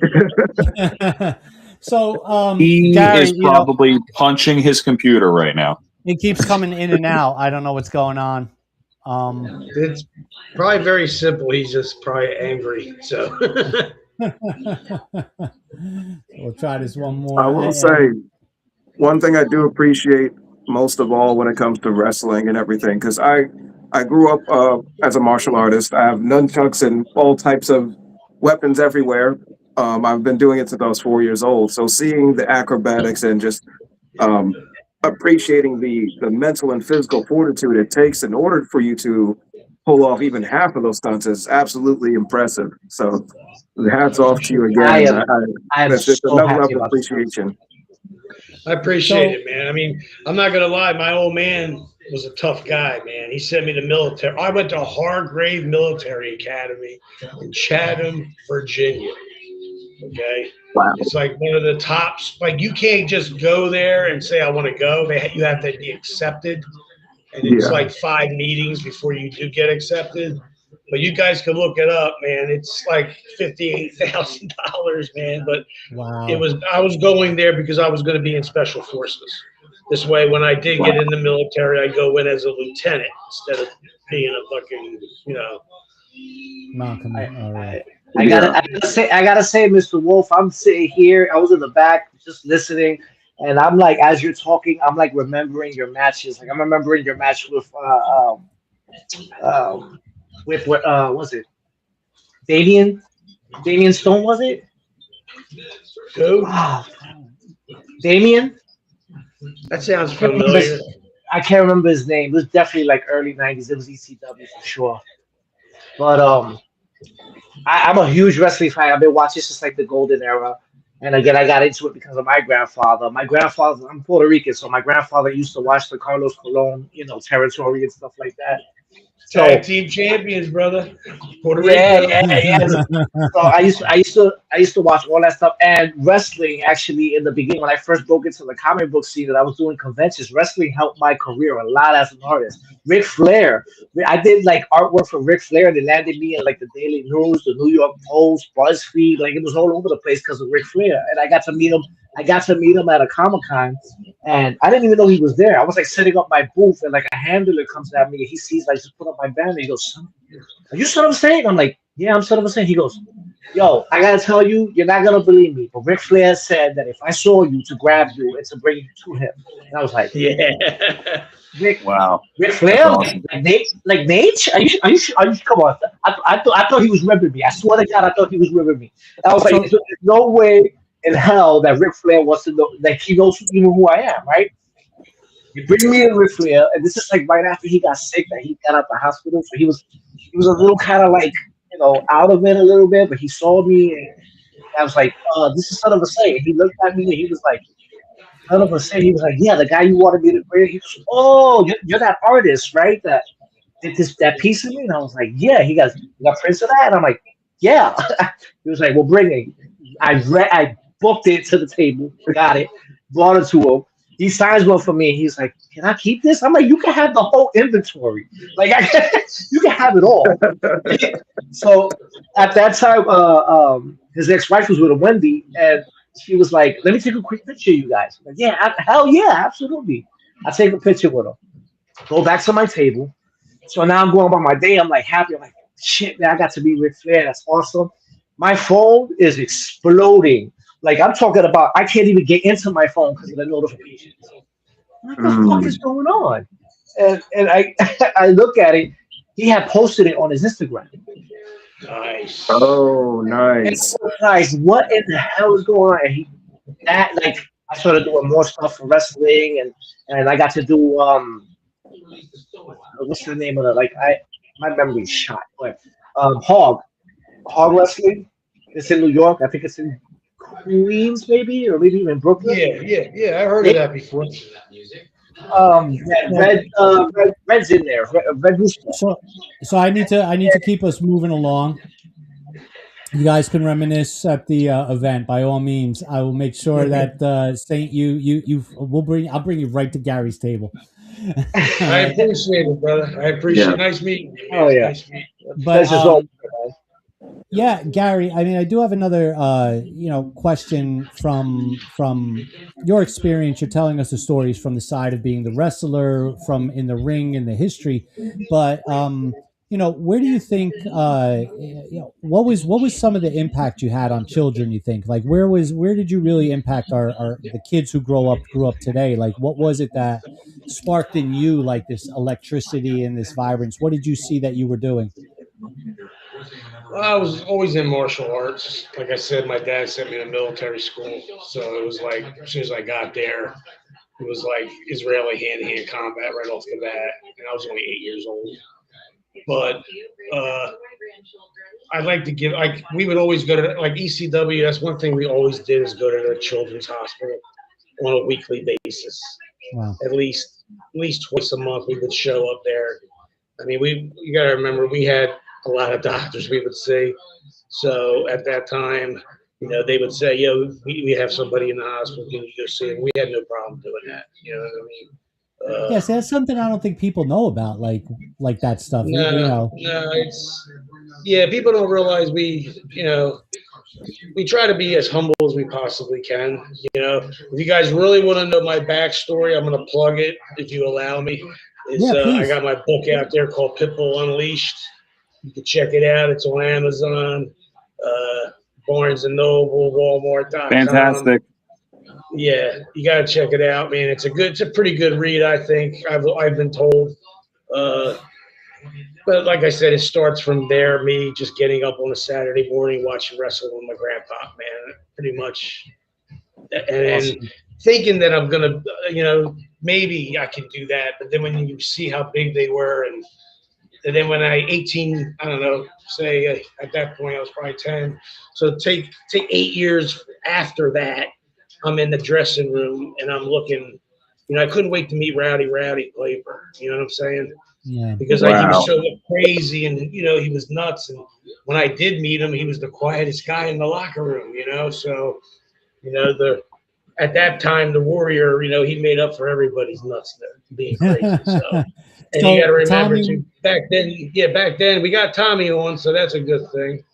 Tommy, bottom left, there's a microphone button.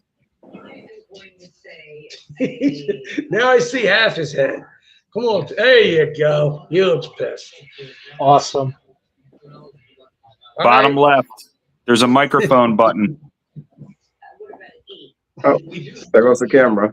You lost him. It's all right. That's all right. I mean, I definitely. He's got it. He'll get on here eventually. But listen, got any more? Well, I'll give you one more question, brother, because I have. Well, I want you to plug that book again. Yes, I'm about to write it down. Okay, it's called Pitbull Unleashed. And we can find that on Amazon, in Barnes and Noble. Yeah, Walmart, Barnes and Noble, Amazon. So full distribution. Yeah, it actually came out May 3rd was the official date. It was, I think I got up to 3 in wrestling books. And then congratulations. Out of all sports books, period, I was number 10. So I was up there for a couple of weeks. But you know what I mean? It's been out for a while. But if you guys really want to know the backstory of the Pit Bulls and how we got started and where we all came from, because we all came from the same town, man, it's crazy. You know what I'm saying? Wow. I mean, the girl I'm with right now, I've been with her 26 years, and I went to school with her. We're all from the same, you know what I mean? We didn't know we were going to be wrestlers. We wanted to be bodybuilders. You know, we didn't realize. I used to train with Johnny Jackson and his brother. Once his brother passed away, then I would train with Johnny. And Johnny Jackson, look him up, and you'll see something, bro. This guy is the strongest bodybuilder in the world as far as bodybuilding. Well, I thank you for being on the show, for coming on. Appreciate it. And thank you for coming to our event. So, folks, if you want to see Gary Wolf, the Pitbull, he will be at Popped this March 21st in Atlantic City. And you'll get a chance to be with a wrestling legend. Got it, man. Come on out and get some pictures and come and see me. Absolutely. Pitbull #1, brother. Thank you, guys. Yeah. Thank you. Thank you. Yeah, Gary. Thank you. Yeah, thank you, Gary. All right, bro. Talk to you later. Take care. Got it. Thanks, buddy. We're still trying to get our man here, Tommy, on. Having some technical difficulties here. Can you hear us yet? We can't hear you. I think Tommy, if you can hear me, there's a bottom left button. It looks like a little microphone. Well, he's not showing up here on my thing as he's muted out. So I think it's a connection issue. Damn. So what I'm going to do, though, now is I'm going to bring back in Chris. So I want to bring Chris back in. And Eric, if you want to text him that I think it's a connection issue on his side. Reach out to him. Like, he could keep coming in, but something's not connecting with his device and everything, because he's not muted over here. Hey, Chris, and I wanted, we got, Hey, Bob. we got Son of Saint, we got Black Bob Ross, we got Chris Valkyrie here, and Eric Stevens, and I want to bring in a legend. Okay, we just had a wrestling legend. We're trying to get I know, I got to miss him. So we're trying to get another wrestling legend in, but I want to bring in a legend of film, and he's a creative, and he's worked on some of the most amazing movies. And I know I don't know if he's listening to me right now. I know his camera's off, Jeff. If you're there, we're going to be bringing you on in a minute if you can hear me.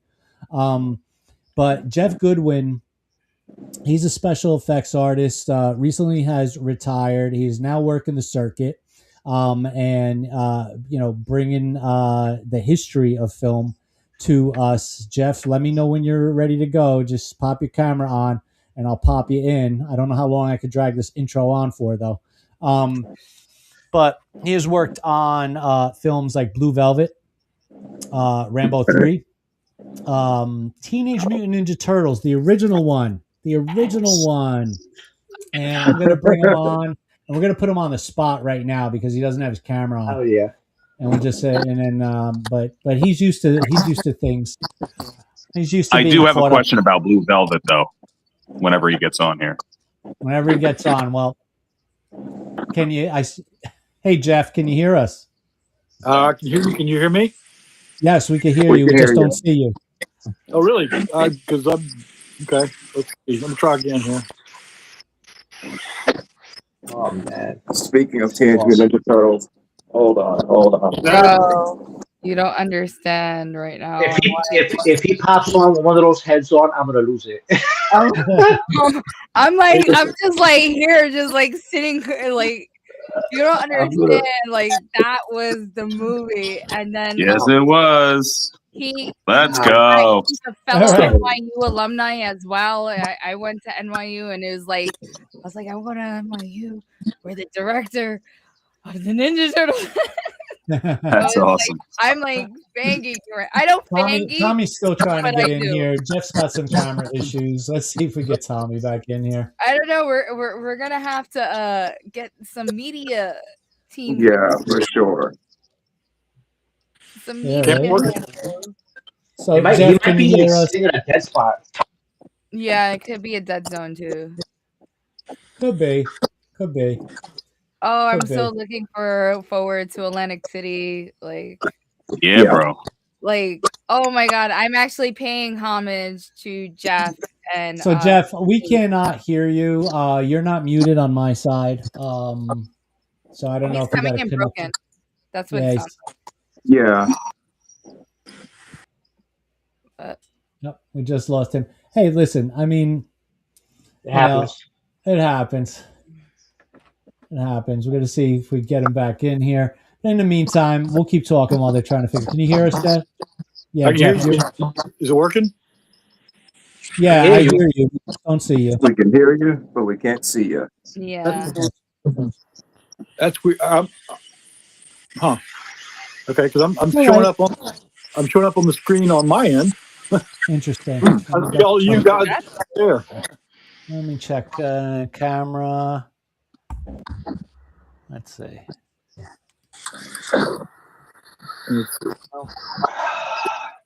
Could it be a permission thing? It shouldn't be. Something popped. Yeah, there it goes. Here, boom. Accept. Boom. There you There we go. go. Oh, there you went. Ah, there he went.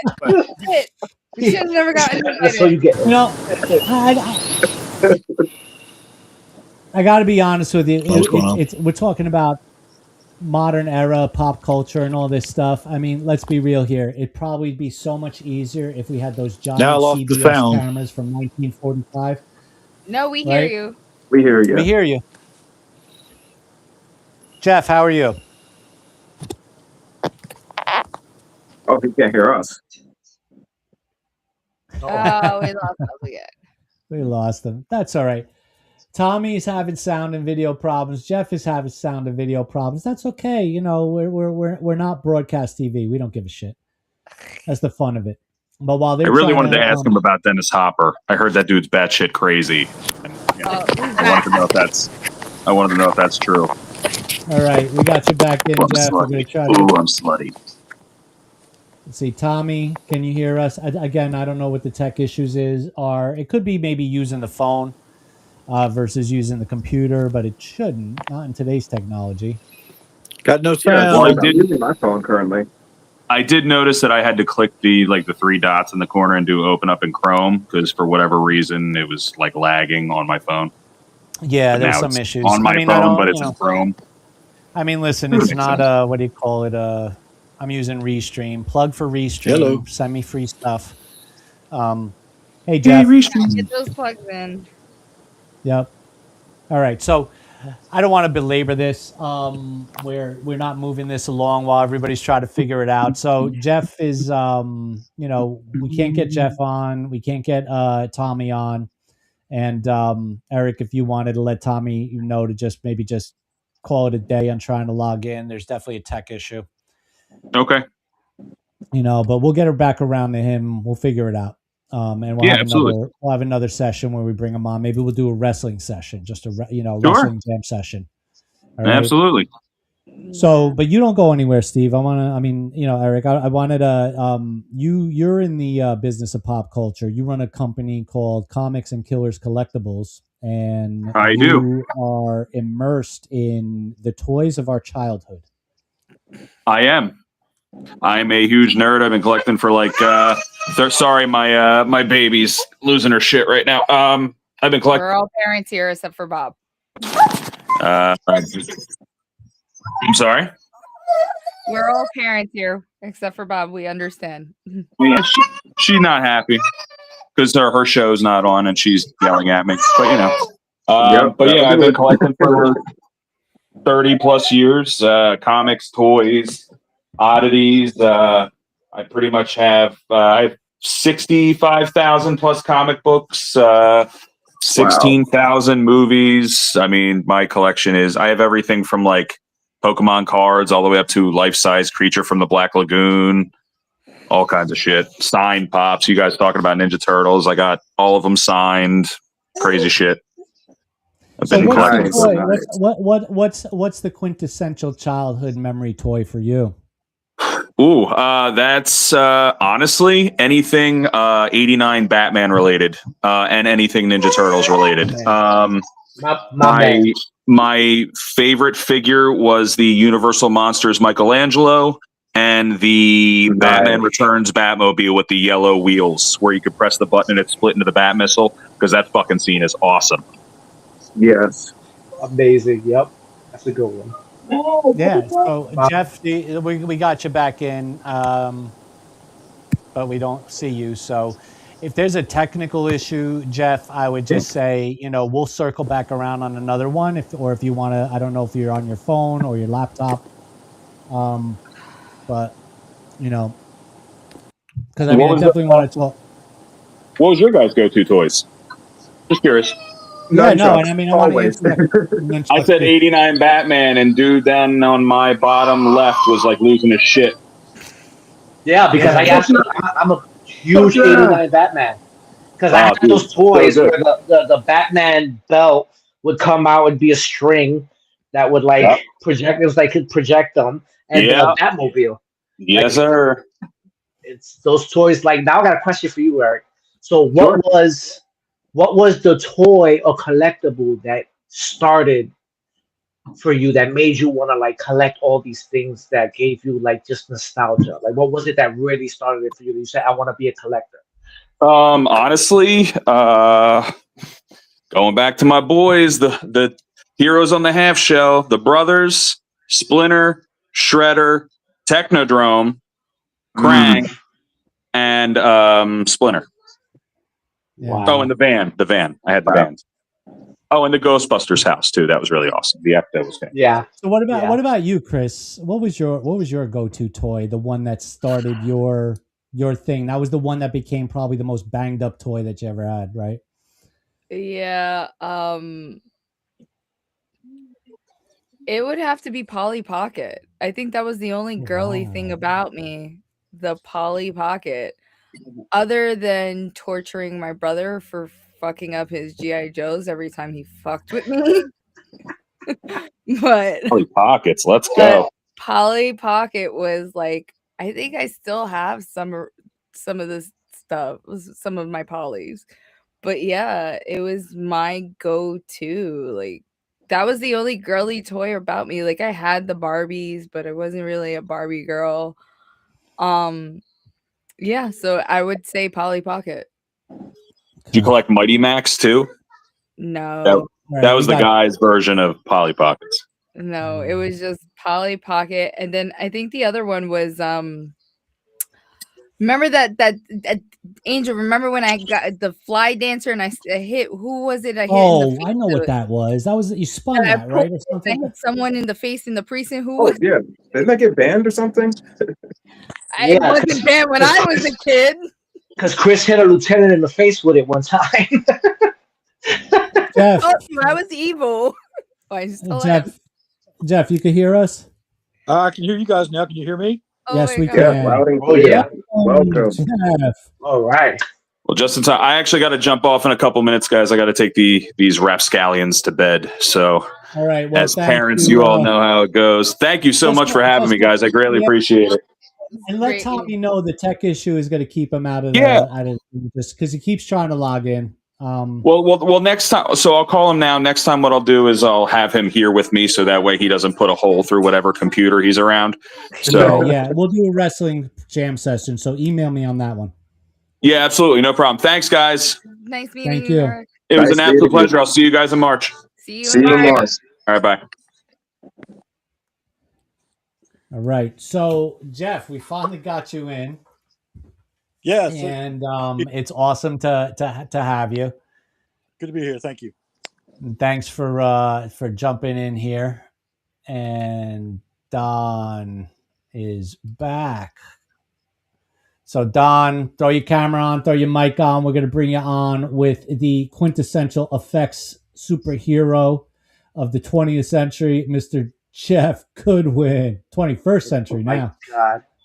It's such an honor to meet you and talk to you, Mr. Goodwin. So I'm particularly glad that Bob and Son are here. And again, no offense, Chris, but these guys right there, I'm aware, are the artists, right? Yes. And we have one of the most famous artists here, even if people don't realize it. And we're talking Blue Velvet, Rambo 3, Scream 5, of course, Teenage Mutant Ninja Turtles, the original, the good one. Yes. Yeah. I'll be honest, I could not for the life of me. That new version, I was like, trash. I'm done. Bro, like I literally, like, my kids never really got to see it, and I'm sitting here, they're just hearing me talk with Uncle Don about, like, because with our sponsor Ultimate Wireless, we get to work with James. And my kids were like, but I watched Turtles. I was like, no, you watched the crackhead Turtles. Mommy saw the real Turtles.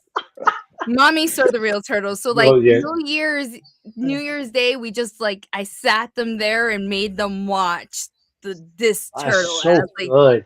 this is the real Turtles, not the ones you know. And the thing is it's it's funny because I was just watching the whole thing about there's categories now. There's CGI, computer effects, special effects, visual effects, like everything is now categorized. But at the end of the day, the special effects, the practical effects, the real things, the things that you could actually touch and you could feel and you could smell and you could see them, there is nothing. I don't care how sorry, Saint, I don't care how good you're at texturing shit and photorealism and all that stuff. There is nothing like the real thing. Like, Well, I'm with you. Though. I'm with being a digital artist. I'm with you. Like, Like, go ahead, Jeff. Talk it up. oh yeah. is the visual better when it's the real, practical thing. But the thing that really I think helps greatly is when you have the physical real thing there. man. Oh no! Oh, damn! You're about to hear. You're about to hear the key of life, and it cuts out. Like, what is going on here? Suspense. Oh, wow. Wow. Holy grail right there. Are we back? We hear you. We don't see you. We hear you, but we can't see you. Oh, let's see here. It's all right. Just keep talking. Okay, so long as we can hear you. So long as we can hear you at this point. We can hear you. Okay, I don't know what's going on. It just keeps popping in and out. But what I was getting at is when you have the physical thing, how much that helps the actors. Because it makes it more real for them. So then on screen for the audiences, it becomes more real. It just helps the actors more when you have the real thing than reacting to a green screen. Yeah. Well, you see in some of those behind the scenes now, they just have some dude in a blue screen costume with targets on it, or a green screen costume trying to talk to the other people. Or a broomstick with something on the end of it. It's just terrible. Yep. Hey, Tommy. So whenever I build any costumes, I don't 3D print anything. I actually build it all by hand because I have the appreciation for sculpting and etc. So this was sculpted by hand. 1 second, real quick. Tommy, can you hear me? Tommy, if you can you hear me, Tommy? Just nod your head if you can. I don't think he hears you. I don't think he hears us.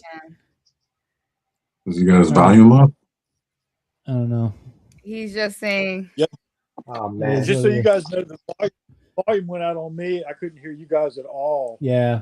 So it's definitely a signal thing because I pay for like absurdly ridiculous internet for the business in my house, which I'm always complaining over, but never have an issue with my internet. So it's definitely, between other people's internet and technology, it's always an issue. But anyway, going back to that holy grail of having the real practical pieces there, and like you said, Bob, you had you just showed us this mask. Everything's made by hand. This is the thing that is missing. I mean, granted, technology has allowed a lot of aspiring filmmakers to create films that they would not have otherwise. Would not have been able to otherwise do. And I can't hear you we guys can hear now. you, but there's a lot of static. Okay. Oh man. We're gonna have to get handlers for these guys. Yeah, seriously, we're gonna have to get tech handlers for these guys. We just lost them. Anyway. We're talking to legends here. We can't even I have hear like you. the You don't, knowledge. you don't understand. Listen, As an artist, I legit have a million questions for him. Like, Same. Yeah. Listen, I like I draw, I paint, but I'm so conscious with putting my work out there.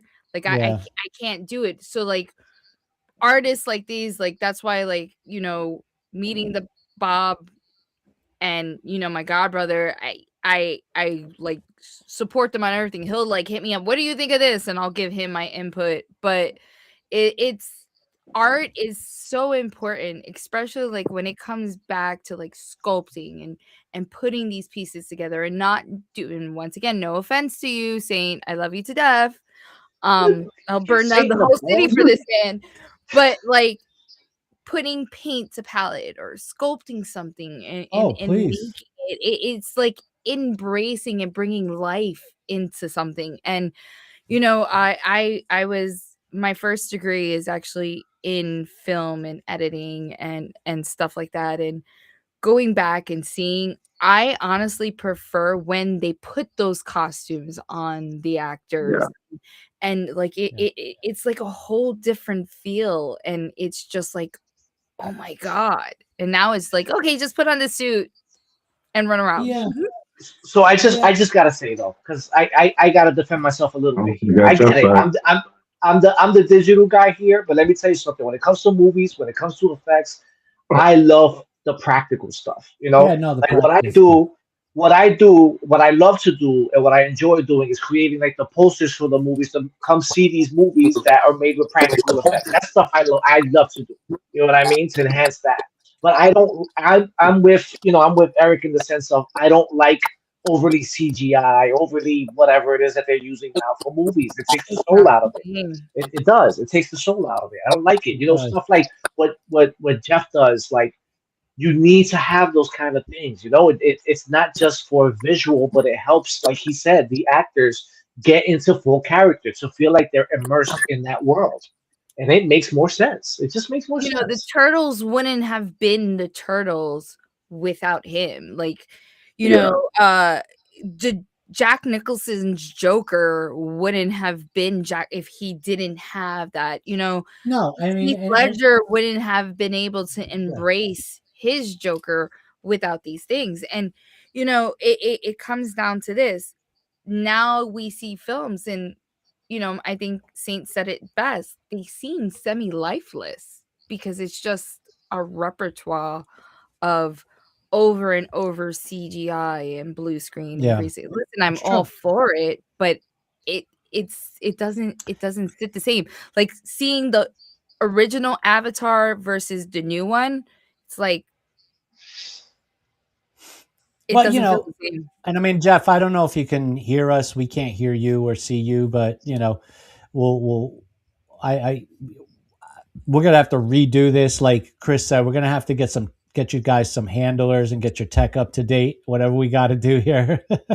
Yeah, come on, this man is an icon, a legend. Like I don't fangirl. I don't, and Don could tell you, I do not like Khan. I got to meet Rikishi and Mankind and Booker T, and Don was like slowly like that was my childhood, you know, and I'm just like nonchalant. But like when I see like artists like this, it's just like, oh my god. That's it. Oh my god, this man created my childhood. I probably would have freaking fangirl like crazy the way Don did with Winnie if I met Stan Lee. You know, like I would lose my shit. But yeah, I mean, you're hitting the so important. You're hitting the beat. You're hitting the nail on the head there.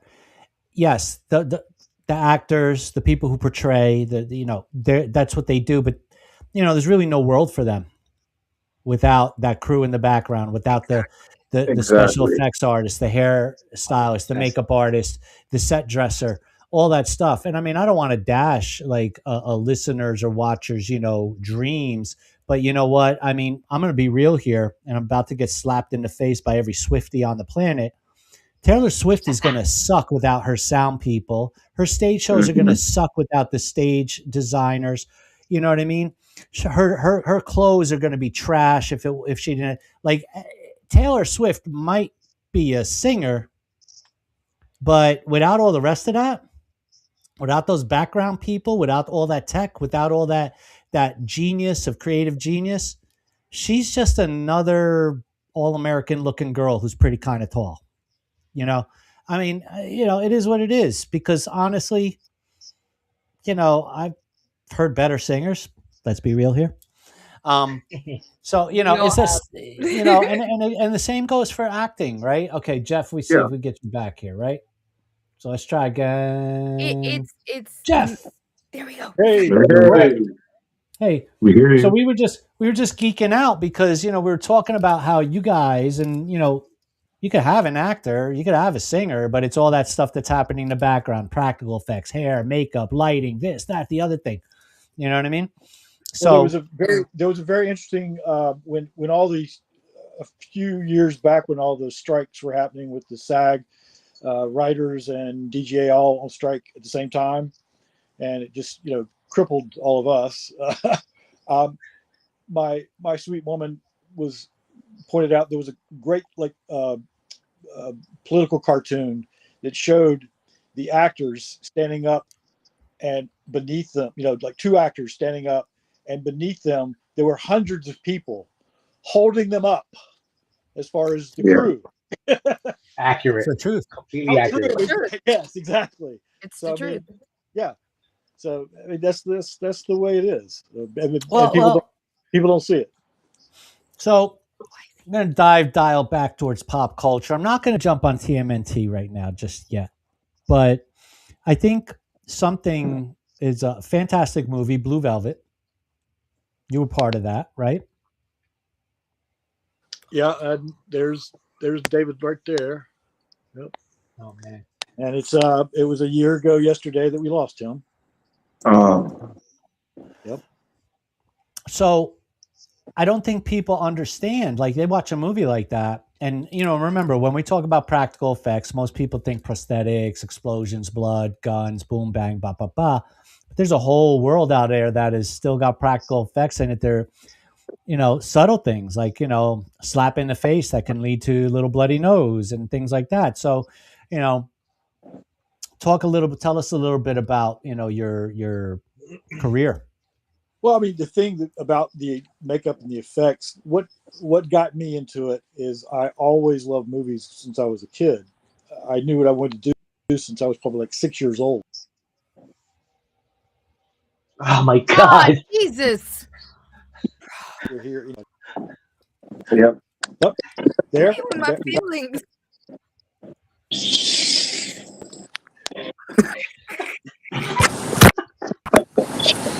Are we back? I don't know what's going on. We hear you.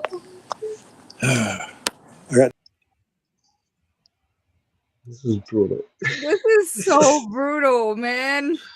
Like right when he's about to get to the gold. I'm wondering if he's getting like a phone call or a notification or something that might be interfering with it. But, I don't know. Oh man. Right when we're about to get to the gold. There he is. Oh, do we got it? We got it. Oh, Listen, when this man comes back on, just let him cook. Just let him cook. Right. Yeah, let him talk. Don't say a word. Yeah. Folks, this is not my setup. It's their broken phone. Sorry. We're just gonna have to get. It's men, like, it's the writers, it's the producers, it's these makeup artists, it's these costume designers, writers that actually perform, like Dogma. That's another amazing piece that people slept on, and it's like I like. We're getting feedback. It comes down to like people not appreciating what goes into something, And especially like when people see certain things in pop culture that at the time it came out was taboo, but now they see it and they're like, oh my God, what did I miss out on? A lot. It's like that concept. And I'm tongue tied right now because like I want to hear what Jeff has to say, but it comes back like full circle without But those you, individuals. And I think him bringing up the news article is these actors, like we love our actors, we love how they portray our characters, but without them, they will be nothing. Just them being able to recreate these characters and say a bunch of lines. No offense to my actors, but it's people like Jeff that bring our childhood to life. The Oh, yeah. characters we seen, I mean, and the talking about that, imagine now, Bob, I'm sure you're with me. As a creative, sometimes we have to tap into things to build worlds, right? Could you Yes. imagine you strip away all the digital, all the CGI, all of the what they had to dial into to make these actors and these movies and shine, to creatively do things from hours of scratch. work. What their inspiration comes from. Talking about pop culture now, like what their inspiration draws from those time periods too. Yeah. Well, let's Come look on, at Jeff. We can't hear you. Can you hear us? Are you just being patient? Let us finish talking. Damn. This is really It's killing me. So breaking my heart. we're all going to be sitting at Jeff's table at the event, right? Just Oh, sitting, with saying, like finish that 1,000 thought. questions, like Finish that thought. All right, we'll have to right do one now. of these. We'll have to do one of these there. Yeah, do a live, exactly. do We're gonna live have from to Pop. do one of these there. Like you don't understand. Like I was going to originally do the cosplay for 90s con, but I was like, once I found out I knew James was going to be at Atlantic City, but when I found out he was going to be there, I was like, no, I'm pushing that cosplay to Atlantic City. And I'm like literally in the process of making it. My son's helping me with 3D printing. Like I am like trying to embody what he create and my take on it. Yeah. But like just to be around him, it like I says, I don't fangirl, but I fangirl for artists like him. That's the same Like thing. directors. I'm fanboying over here with Saints work. Like, I mean, like, Yeah. and I dive into a lot of the tech side because, I run Adobe, I run, Premiere and AE, I run the whole suite, plus I do all the handwork. So I got a display that we're designing for Popped, right? So I literally made digital collage and then I ripped it all up and made hand collage. You know what I mean? So it's like, and then everything I'm making is hand designed, but I use the computer to get so I could create my stereo optic red blue 3D. So you got to put on your 3D glasses. You know what I mean? To see things. Well, if you ever need any help, Eric, let me know. Yeah, no, we'll definitely talk. And so Saint is very humble about his work, so that's where I come in and I get to brag about him. If you do not know Saint's work the way a lot of his fans do, he also has a lot of little hidden things in there that you're supposed to find. He's a master of what he does. You know what, Don? What we're gonna do? I think this came up because I also run business development events, particularly some to help small businesses grow and access resources. And I was approached about a little over half a year ago, maybe 8 months ago, by a graphic designer.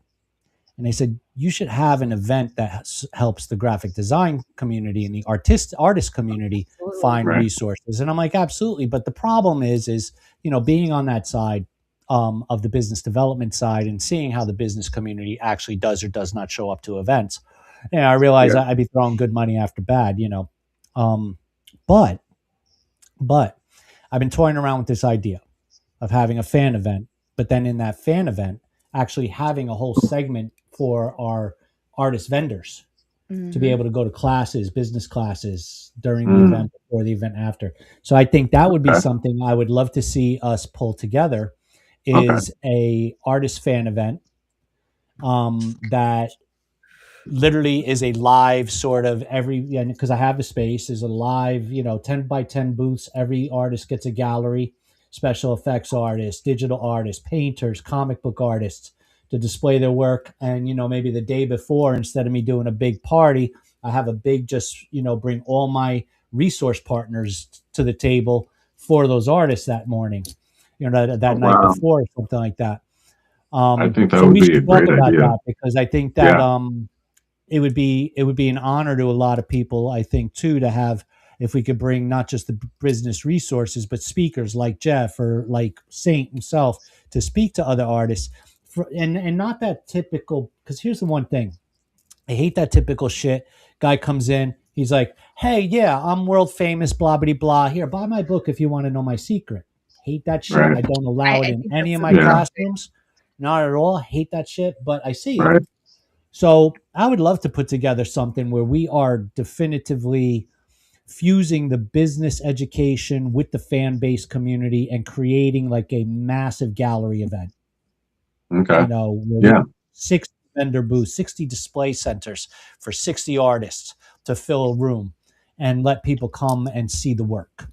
And then also Oh, give them the absolutely. business support, the education, the merchandising education.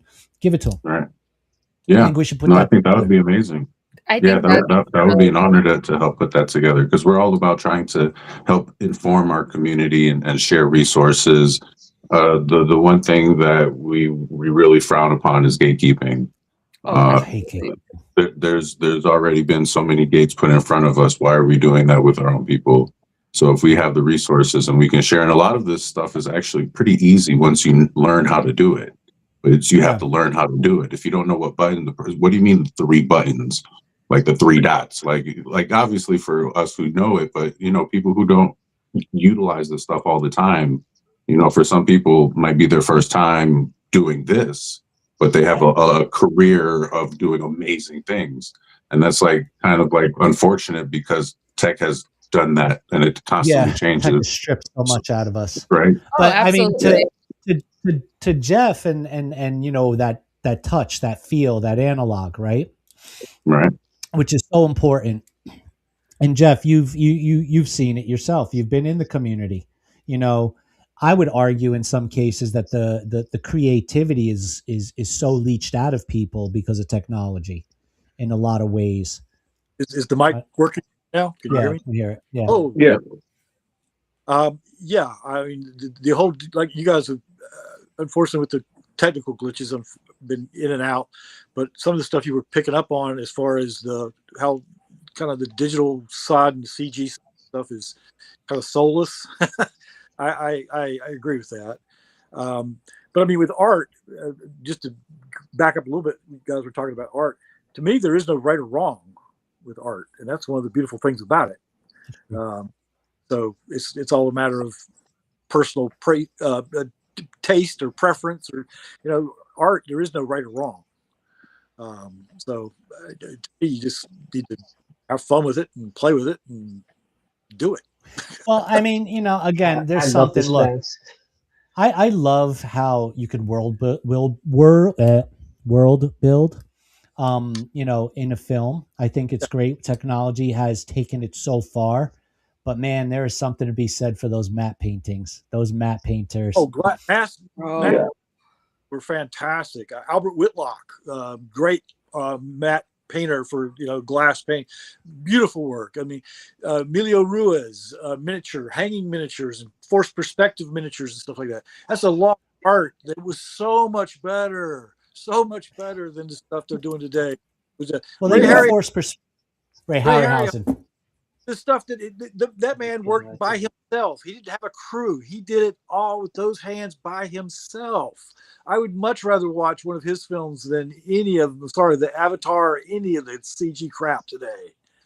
Yeah. Yeah. And it's fun, it's interesting because I would say I was probably this many years old when I realized how many films I watched were glass mats. like I was just like, wait, what? Wait, and I had seen some of the older stuff, you know, and whatnot in Star Wars, but then, you know, up and through the 80s, there was still glass matte painting going on. And I was just like blown away. And I know the Lord of the Rings did a lot with forced perspective. The original, you know. They did, but the Lord of the Rings and the Hobbit, they CG'd over everything afterwards. So Oh, they CG'd Yeah. everything afterwards. it doesn't much matter.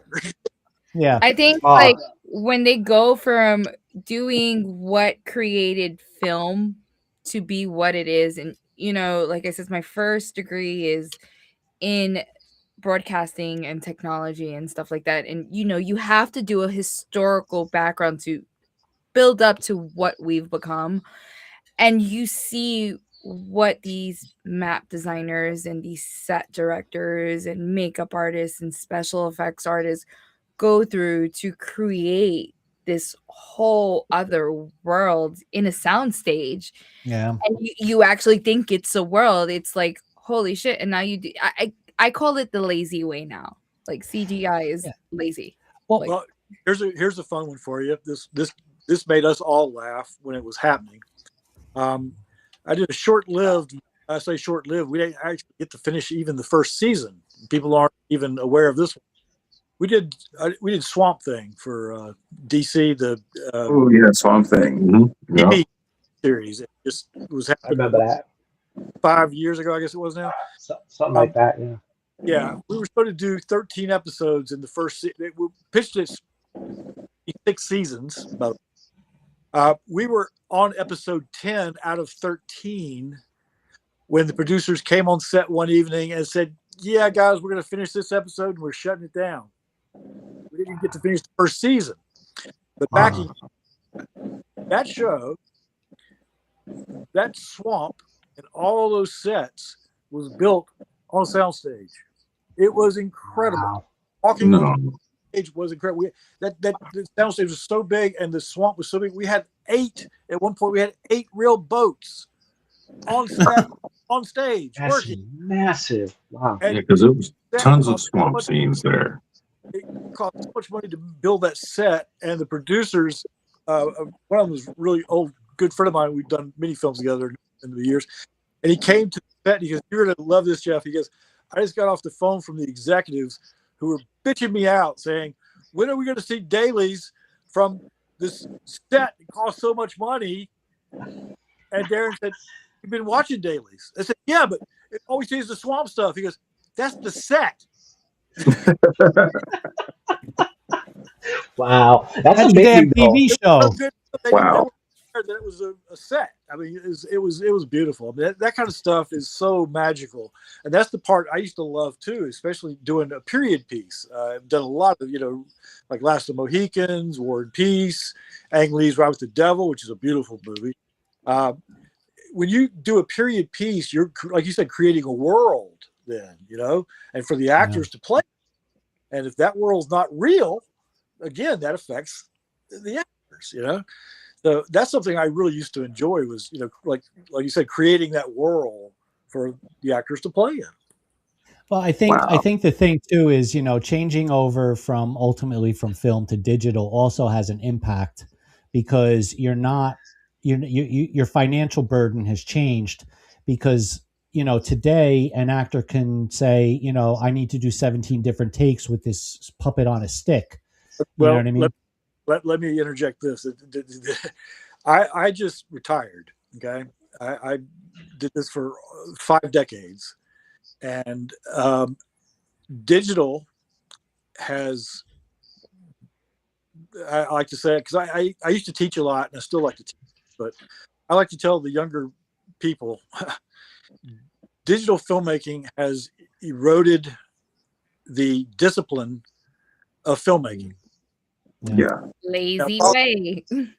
To follow this, okay, when it was filmed and they rolled that camera and it filmed rolling through that camera, that's money. Okay? So everything that's in front of that camera has to be right first time and every time because that's money. Okay, now it's zeros and ones running through that camera. It's a digital card, which costs hardly anything. You can shoot all day on a digital card, it costs nothing. But the problem is, we're now working with a whole generation of DPs and directors who have never, ever, ever touched pellicula film ever in their life. So now the new breed does something, and you'll see this as soon as I say this. You'll I've seen that now in movies and television all the time, and continuity doesn't exist out the window. Yep. And I'll tell you why.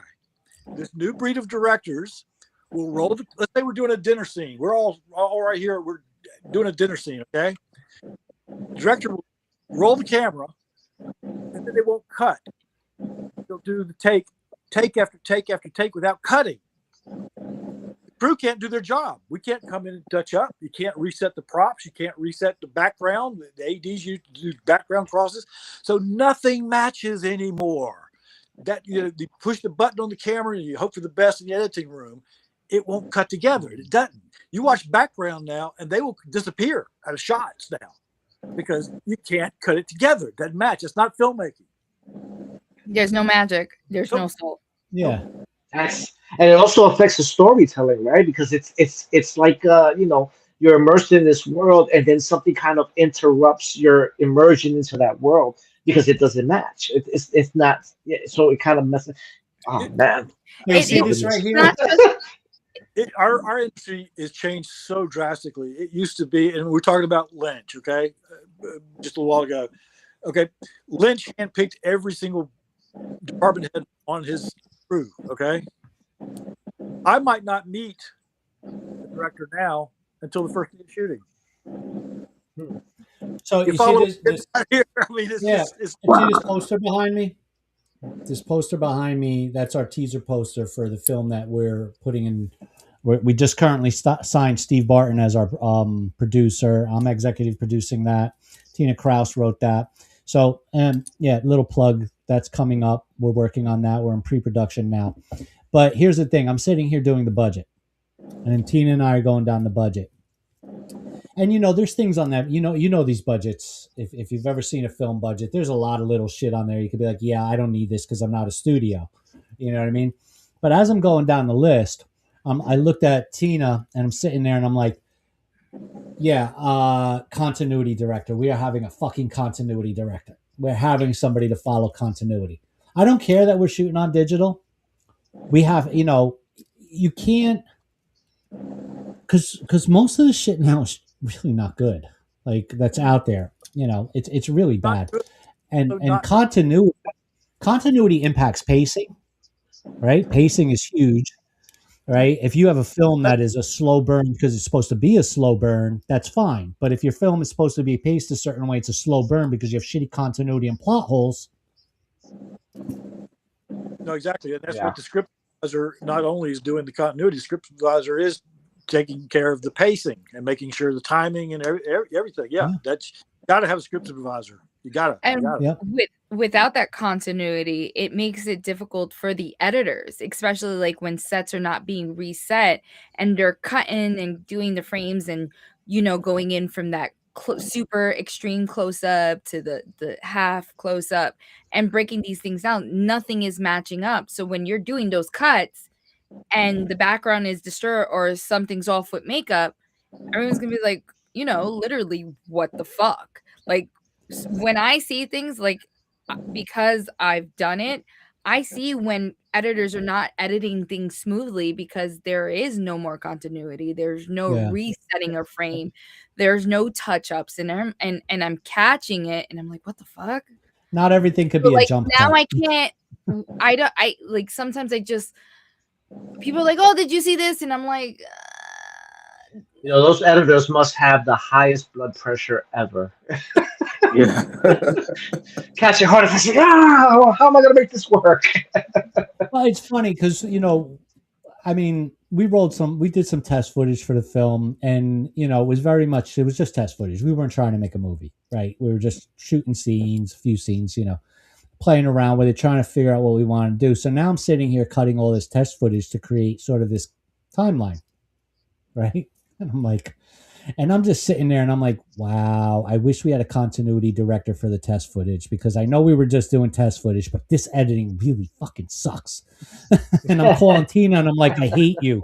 I hate you.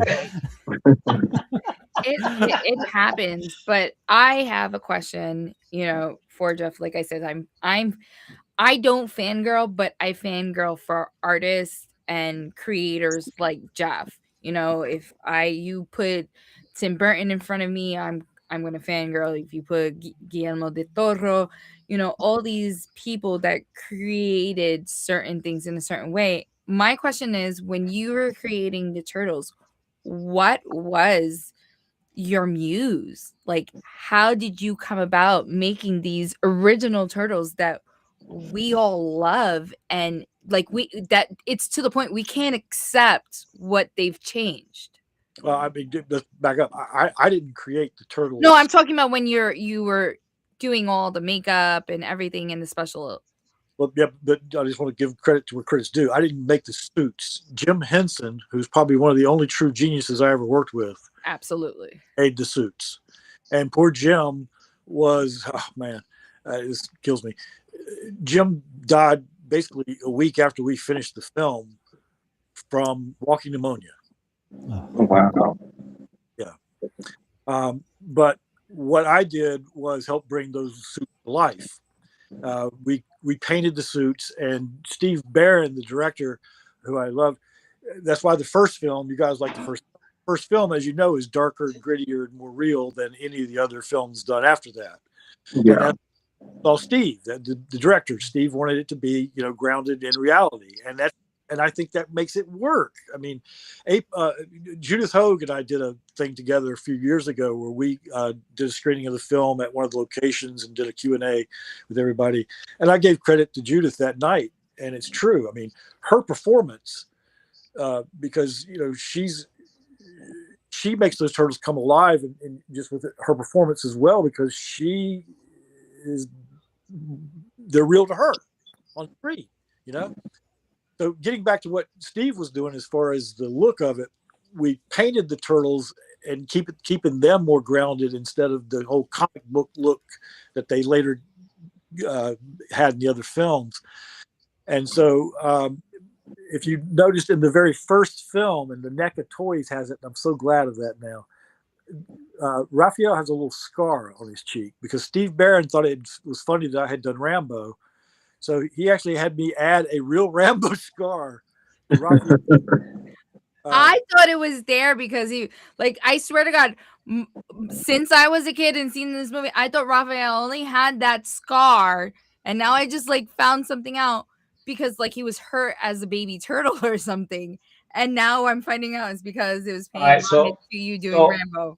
So I gotta ask this question because it's gonna drive me nuts if I don't get it out. And if you want to move on from turtles, we can, but I have to ask, Jeff, how hard and horrible was it to maintain? Because I'm sure with them moving around, there had to be repairs and repaints and stuff like that, especially with the texturing that you did on the suits and stuff like that. How difficult was that? Constant care and upkeep. Turtles was actually a really low budget movie, and we were shooting 2 units simultaneously the entire time. Oh wow! Yeah, those actors in the suits and the stunt people, I cannot give enough credit to those guys. They went through hell. They really did. Yeah, I'm sure they did. Also, the nunchucks to do those nunchucks with 3 fingers. 3 fingers, yes. And they couldn't really see either, right? They couldn't really see what they were doing. Yeah. So it was a labor of love by everybody involved, to be honest.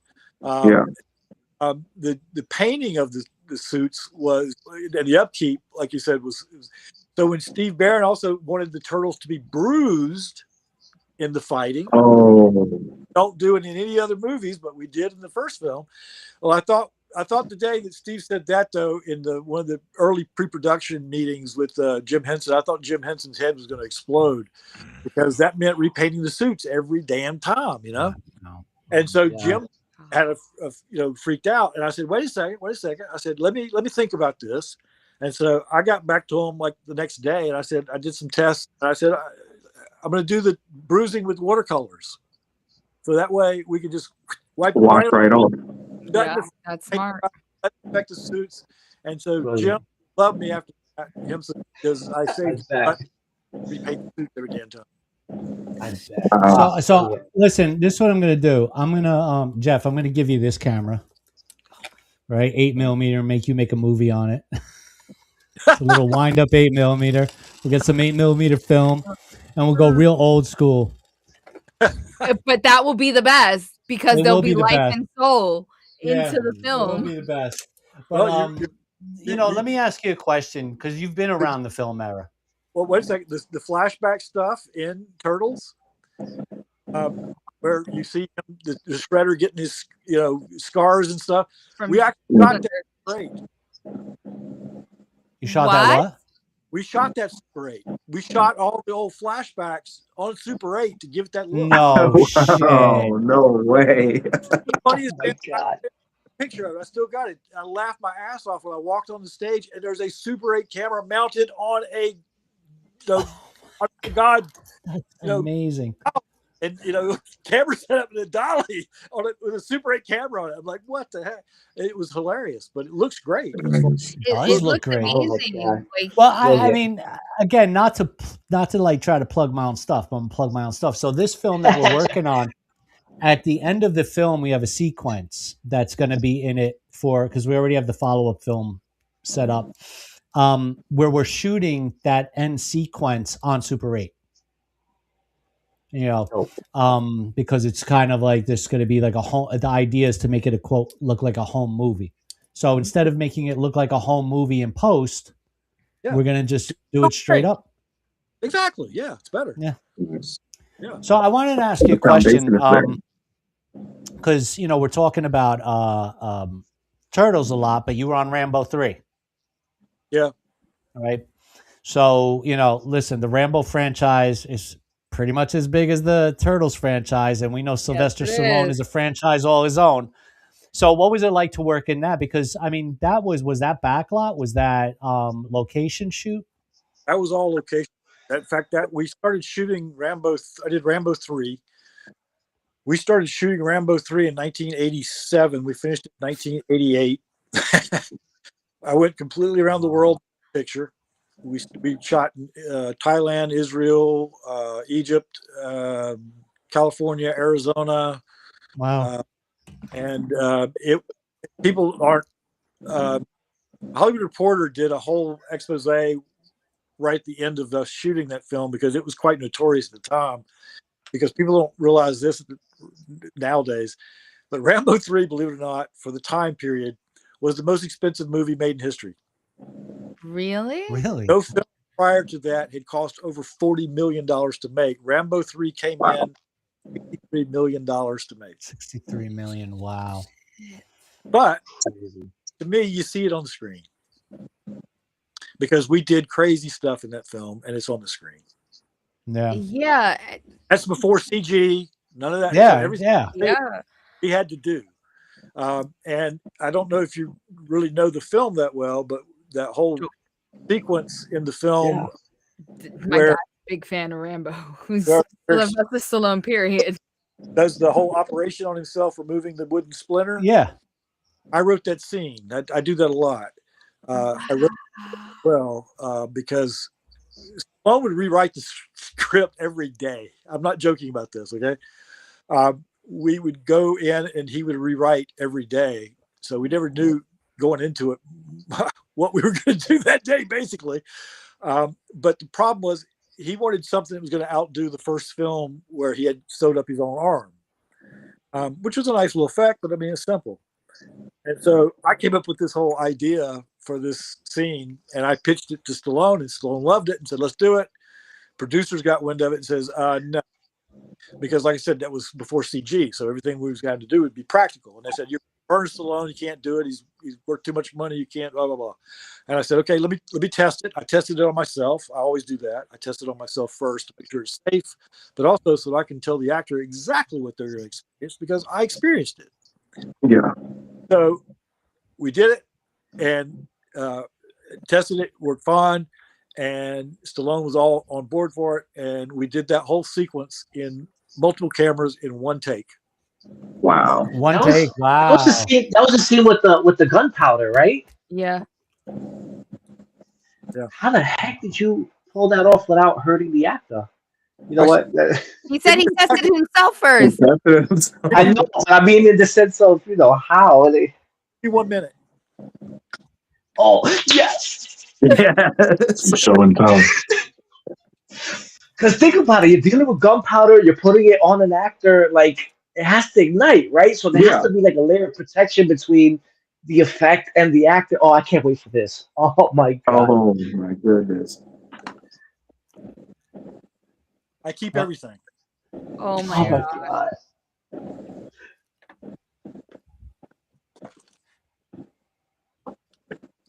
This is the actual Holy piece. crap. The actual piece that he was wearing. This is the magic right here. There's a skin casing that went over this to blend it into Stallone's side. Okay, but you see this channel here? Yeah. For the blood tubing here. Okay, but in that channel fit the wooden splinter, which is the wooden splinter here. Mm-hmm. So that wooden splinter fit into that channel. Then you got the skin casing over this, so it all blends into him. All right. Now the trick of this is, and all the stuff that I do really is a magic, okay. It's sleight of hand in a way. It's a magic trick. Hold on. Uh-oh. I don't. Whoop. Okay, there you go. So I was explaining to Stallone, when you pull this out, okay, he pushes his finger in this hole here and starts pushing that out. Okay. I said, when you pull it out, you got to twist it slightly, because all the cameras, like I said, we did it in one take with multiple cameras. So I had to see the angle of all the cameras. So when you pull it out, I said, twist it slightly so that you don't see, it looks like it's straight piece of wood and you don't see that. You see what I'm getting at? Yeah. Oh, yeah. Little perspective magic happening there. Movement. Wow. When he pulls it out, I said, twist it just slightly so you only see it being straight and not that. Curved. Yeah. So where does the gunpowder come in? Gunpowder, here's the bullet that he used here. Here's the bullet. God. That's the actual bullet casing and the bullet head there that he actually used. So he takes the knife and then he puts the gunpowder on and does it. Okay, the gunpowder that we used was a special, it's not gunpowder, obviously. It's basically a flash powder. Okay. Wow. Yeah, it has to be a flash powder. Special. Tommy Fisher was the physical effects and pyro guy. Tommy and I did a lot of pictures together. He was brilliant. He's passed away now, unfortunately. But Tommy Fisher got me some great flash powder. Oh, don't do this to me. That was really just spectacular and dissipates just that quick. So there's no heat, no nothing. It didn't hurt. You didn't feel it. Looked brilliant, but you don't. It's nothing. Yeah. And in fact, this piece here, you see all that dark black stuff there. That's what's left of that powder. That's amazing. Yeah. Oh man, Jeff, thank you so much for that. Thank you for that. Old. 37 years old, bro. He wins the show and tell. Thank you for that. Thank you for that. That was wow. No problem. So, yeah, I mean, it's so. Jeff, what was that one quintessential thing that sent you on your path to film? For me, when I love movies and horror films, especially when I was a kid, because of shock theater late at night on Saturday night, TV. But for me, it was when my father took me to see. I joked that I grew up in a drive-in theater because my parents were so young that we used to go to the drive-in all the time, and some of my first memories were movies, actually. But when my dad took me to see the Planet of the Apes, the original Planet of the Apes theater in 1968, that was it for me. As far as as soon as I saw the first gorilla on horseback come on screen, it's like, that's what I want to do. That's it. That's was focused. Wow. So what do you think? What do you think was is a quintessential pop culture moment in film history or in history in general that just has that impact and resonates across the country and generations? It depends on your age. Because it does. It That's changes. fair. Yeah. Sure. So, I kind of like, I don't want to disagree with him because I'm speaking to like an OG here, but I'm probably like the second youngest here. I think Bob is younger, the youngest here, and then it's Yeah. probably me, and then it levels up. But I don't know, maybe it was because of my studies and my love for film, and being that my parents are older and I had to see these, like Rambo 3 came out like the year after I was born. He was filming when I was born, but I saw it. My dad made me sit down and watch, because my dad is a big Rambo fan. Like Oh yeah, he is. anything Sylvester Stallone, my father, like him, it was Sylvester Stallone. Anything Bruce Lee, what is the other dude? Schwarzenegger. Ponytail. Oh. Seagal? Steven Seagal. Seagal. Like he was that, and like, Police Academy. Those were my dad's things, and like you had to sit down with them, and seeing these films, and like at a point when he's like turning and like showing how he had to teach Stallone how to take the stick out, like I flashed back to that scene and I just kind of cringed, because when I was little and I was seeing that, I was like, oh shit, you understand? And even now, so I prefer older films. Like I'm not gonna say I love the Marvel movies and everything they've done, because they're bringing our comic books to life. Yeah. But I will choose sitting down watching Ninja Turtles or Rambo or films like that, where it was sound stages and everything was built, than today's movie. well, Like even as a little kid, I still prefer the older movies. I did another one, which was first.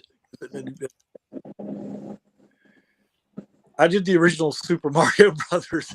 Yeah. With Leguizamo? Yeah. Leguizamo? Leguizamo. Yeah. Listen, Jeff, I'm not going to hold that against you, but we're going to have a talk. It's not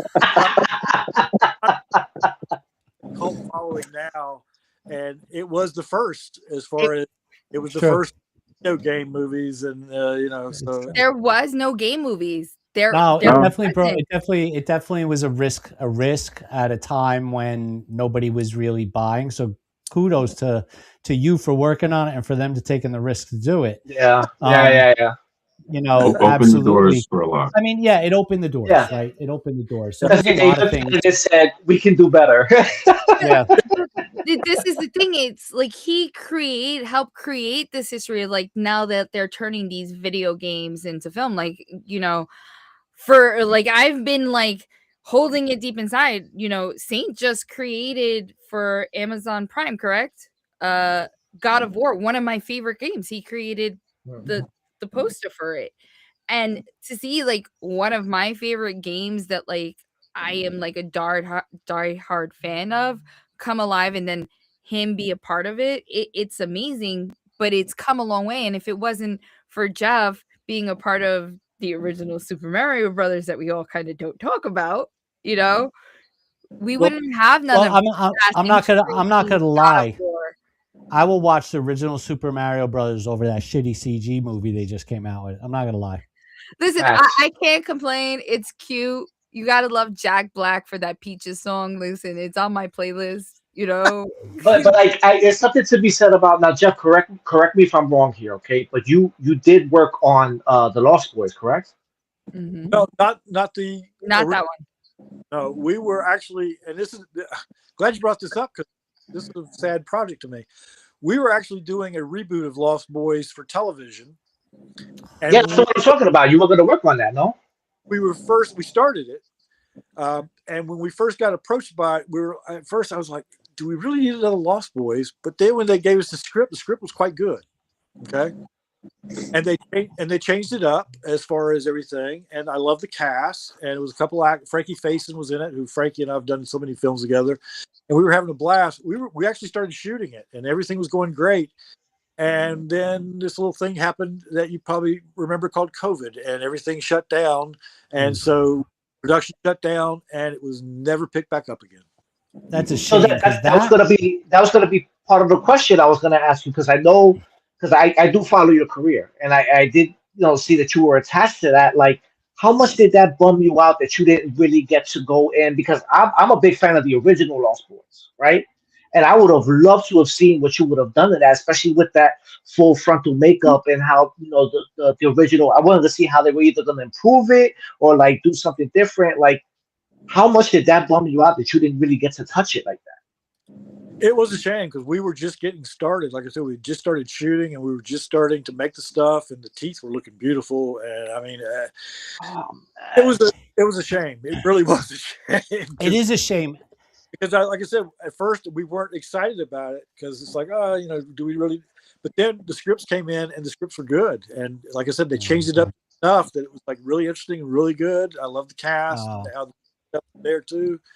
And so it's a shame that it didn't get big. We didn't finish. I would have loved to have seen what you would have did with that. But see, that's the shame part. Here's what the real shame is. The people who are up at the top, who are quote unquote looking at the data or looking at the bank or looking at whatever, they're either, if they are creative, they're leaving the creative hats outside the door.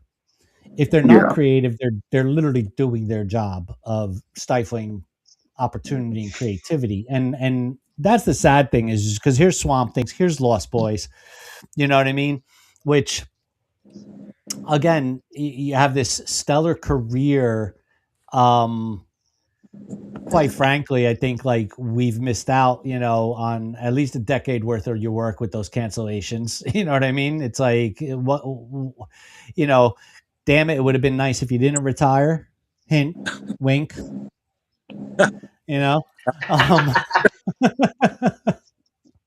my last film, which I consider my last film, although a couple have come out since that were made before, but my last film really was Black Phone.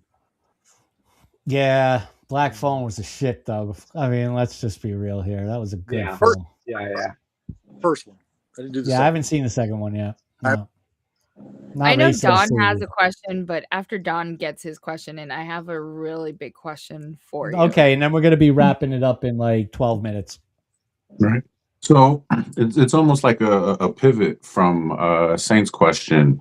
Was there a project that you worked on that like you just loved? They gave you like creative freedom, like it was just like one of these projects that you put a lot of you into it, and might be talked about, might not, something.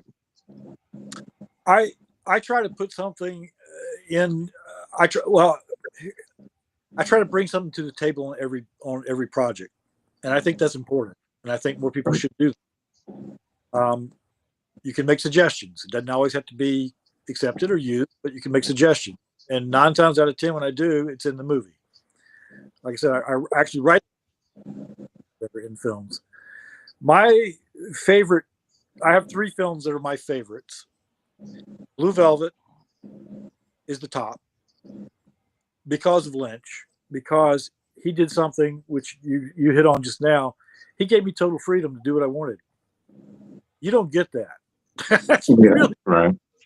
There's no descriptions. You guys read scripts. In scripts, usually there's no descriptions of anything really. And in Blue Velvet, I was the 5th person to ever even receive the script, which blew me away. I just recently found all my old scripts and stuff, and I saw that my script was number 5. So there's no descriptions of anybody in it. So he let me do what I wanted. So, for example, like the character that Dean Stockwell played of Ben, I came up with that whole look and that whole thing. And I mean, it's still to this day, it's one of my favorite characters and things I've ever done. And David was just such a joy to work with because he was an artist and he welcomed input in something, you don't get that much these days, and most directors, I'm sorry to say, that's something I really used to really enjoy, was working, well, first of all, looking for a good script and then hoping that good script was attached to a good director, a director with a vision. And lately I haven't I'm finding so many of them anymore. You know, so it's sad. But a film that I absolutely love that nobody saw, which is in my top 3 as well. My top 3 that I love that I did were Blue Velvet, Last of the Mohicans, and Ang Lee's Ride with the Devil. Ride with the Devil is a beautiful movie. It's a Civil War epic. Ang Lee's a wonderful director. And the cast in that film is incredible. And it was shot just beautifully. And it got caught up in what happens a lot, and people aren't aware of this. The film was being produced by Universal Pictures. While we were in production, the heads of Universal, they did a regime change, and the heads of the studio were fired while we were in production. So the new production team comes in, the heads of the studio, and they don't want any of the films that the old regime did to be successful. So they'll do what they call dumping a movie, which means they will release the movie with almost zero advertising. Mm-hmm. Yeah. And that's what Ang Lee, The Devil fell into that. That was a beautiful movie. It came out in 1999. And check it out. It's a Criterion. If you know Criterion, discs and streaming service, they put it out as well. Criterion did because it's a beautiful. Nobody got to see it. It's a shame because the cast is amazing. Tobey Maguire, Skeet Ulrich, Jewel in her first film ever, and she did a good job. Jeffrey Wright, Jeffrey Wright, wonderful Wow. actor. Yeah. Jim Caviezel. Wow. On and on and on as far as the actors in this thing are just amazing. Check it out. It's a beautiful movie. And the story and the point of that film is actually pretty poignant with what's going on in our world, this country now. Okay. I gotta check that out. It's on my watch list now. Definitely. Yeah. So, Chris, you get the last question. Yeah. So I'm happy you brought up one of your second movies is actually, other than the Ninja Turtles, is The Last of the Mohicans. It's a fictional novel. It's not based so much on a true story, but it's a take on the French-American War. Well, and not only is it fictional, there is no such thing as a Mohican. Yes. Didn't like the spelling or the way it sounded, so he made up that name. It's Mohegan, and exist.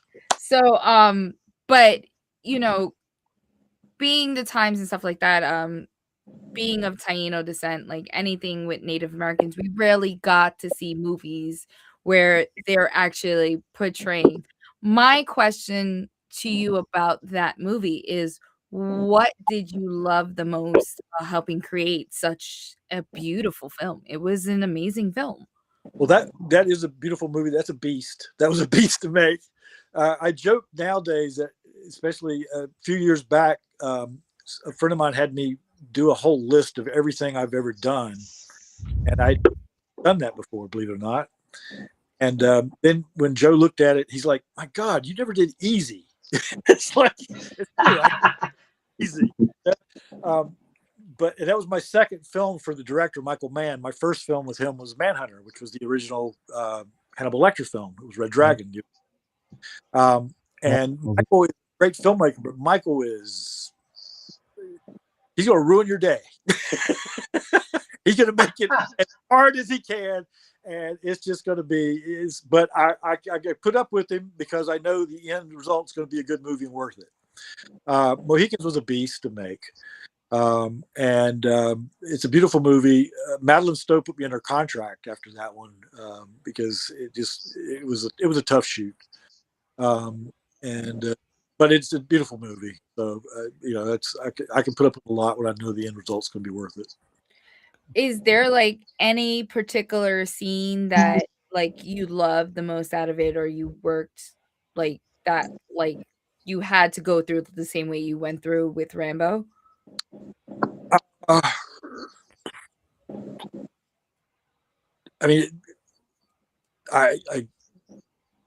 films are almost like children in a way, as far as you hope you want them all to be good and do well, but they don't always do that. I don't know if there was one particular scene that really, because Mohicans was a beast to make, man. It really was, because what you're seeing again, that's before CG, so everything you're seeing on screen we had to do, and also just the locations. I mean, so we had to do some mountain climbing and stuff to get to these places and stuff, and it sounds hopefully got to be fun, but we're having to do that mountain climbing with our equipment. Yeah. That sucks. So yeah. So it was Jeff, where can people find you online or at any events that you're doing in the near future? I'm doing an event with you, Eric. Yes, March 21st in Atlantic March City. 21st. James Saito and I, the Shredder, will be together again. Yep, I'm going to be putting you guys on a panel together to reminisce. It's so much fun. Got a fun story. Did you reach out to James? We have, yes. Yeah. Okay, good. And then any books or anything that you've published, or? You said you didn't like pushing books. Push a book. You got you there. Push a book. You got a book? I do have a book. Excellent. It's not out yet. I'm still looking for it was out and I pulled it, and I'm looking for a new publisher now, especially because now with the passing of David and the fact that this is now 2026, which makes this 40 years that Blue Velvet came out. It's all a book on making of Blue Velvet, but told through my take on it, but also told through all of my original Polaroids, continuity Polaroids. Oh wow! From the film. That's amazing. Wow! So it's a time capsule. It really It's not a book. That's a time capsule right there. That's a time capsule. So I got that one, and I'm actually working on now my it's called my memoir. Just and I think you and I spoke, and you're gonna do the special effects on my movie, right? I can't corner you. I am retired from that life. You know what? I'm trying really hard, guys, to get him out of retirement. Just one more. Just one more. All right. For all of us, one more. Oh man. Now we'll let you enjoy. We'll let you enjoy your retirement. Wink, wink. I think my days. When you're ready. When you're ready. When you get bored with retirement. I'll be like, I need to call Eric. Hold on. I got an itch I need to scratch. I love doing the screenings and the cons, and I just started doing conventions and stuff like that, and that's fast. I mean, getting out there, just getting you guys and getting the love back from I mean, we're guys. We don't get invited to all the fancy stuff and the stuff, so we don't get to see that really. Or get that. So it's nice to get that. Yeah. Yeah, no, we're going to give you that too. I got you at Popped. I'll talk to you about Wicked Garden, which is our horror sci-fi film festival in Atlantic City we're going to be doing. So we'll be talking more about that. Don Manuel, where can we find you guys?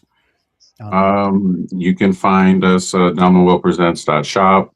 You can find us on Instagram, TikTok, Social Media Misfits Club. You can find us on Amazon Prime with the Terror Loop.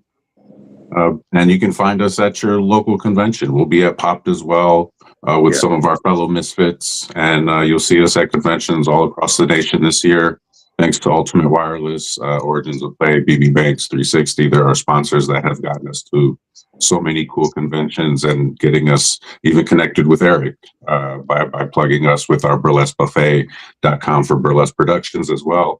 We do a lot of cool things, both as a group as individuals as well. So right, and you'll be doing you'll have your burlesque buffet performance at our halfway to Halloween costume party. Yes, we're super excited to have our first New Jersey show. So Yes. We're excited. Oh, we're your first New Jersey show? Yes. Yep. You'll be our Oh, first for West damn. I Coast didn't Bay know that. Jersey Well, show. now I got to promote the shit out of that. Yeah. Yeah. Awesome. Thank you. And then, Chris, where are we finding you? You will find me wherever Don is. As if you do follow us, we are like the tag team duo. We are always together, whether it's on social media, but solo, you could find me on Instagram, Twitch, TikTok, even though I say I'm not TikTok friendly because I'm too blunt.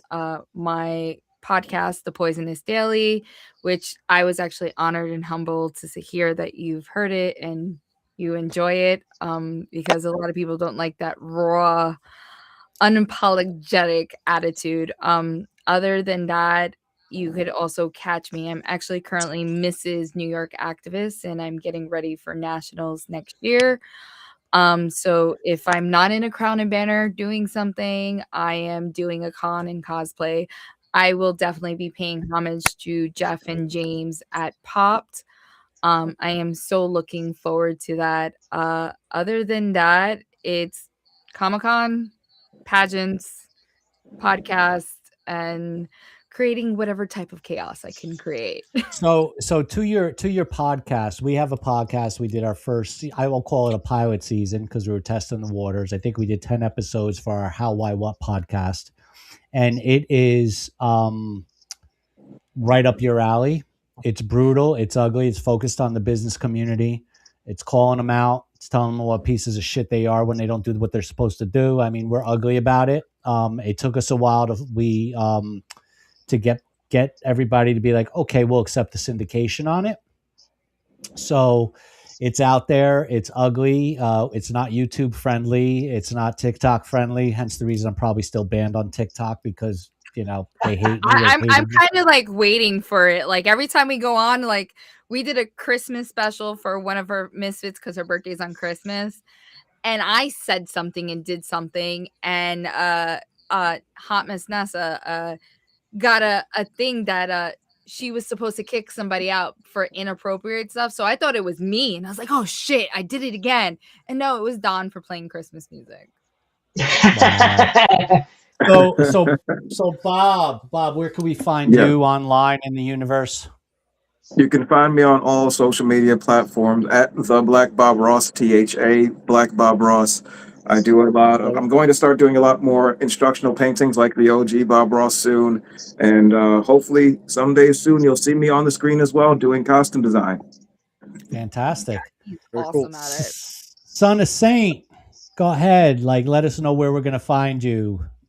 You can find me on all social medias under the Son of a Saint. I'm also one of 100 artists that is being featured in a gallery in Philly right now for a show called 100 Artists versus Gorilla.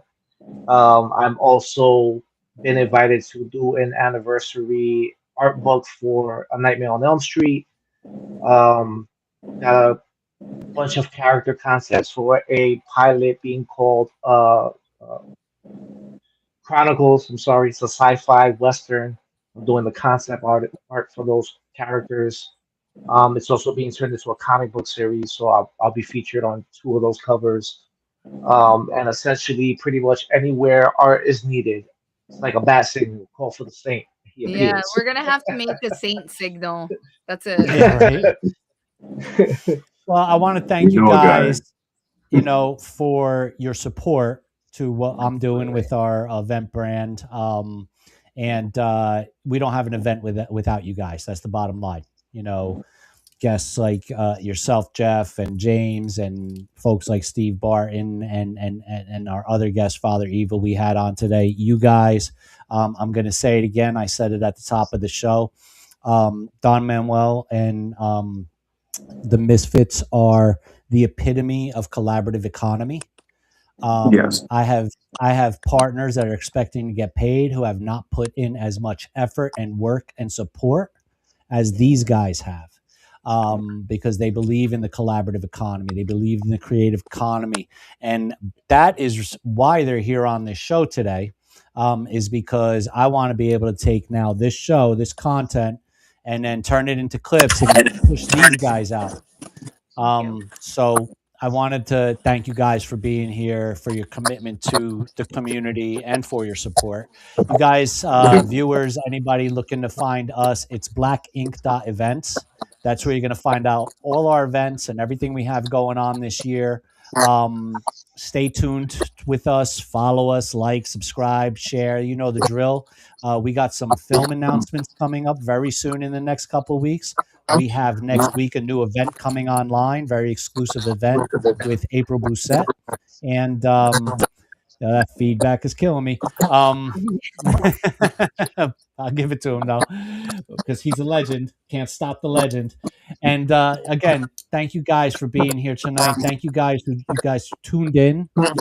Continue to support. Now I got to go put out some fires because I've probably upset a few people. I'm pretty sure I got some Swifty death threats. It's not the end of the That's world. okay. We got your back. We got you. We got you. You got us. I'm sure you'll be fine. They're armed with wiffle bats. It's okay. Yeah, they're not even armed with wiffle bats. They're armed with like lip gloss and Lip gloss. squishies and labubus. Hey, listen, I'm a Yeah. Gen Xer. I mean, you know how it goes. Fuck around and find out, baby. Exactly. True, true. Thank you for having us. We truly Thank you so much. you. Yeah, And we're Chris. so looking forward to 2020, March 21st. 2026 in general. And just so you know, Chris, we are just had a meeting today. We're going to be getting ready. I have to have another meeting to schedule our episodes for How, Why, What.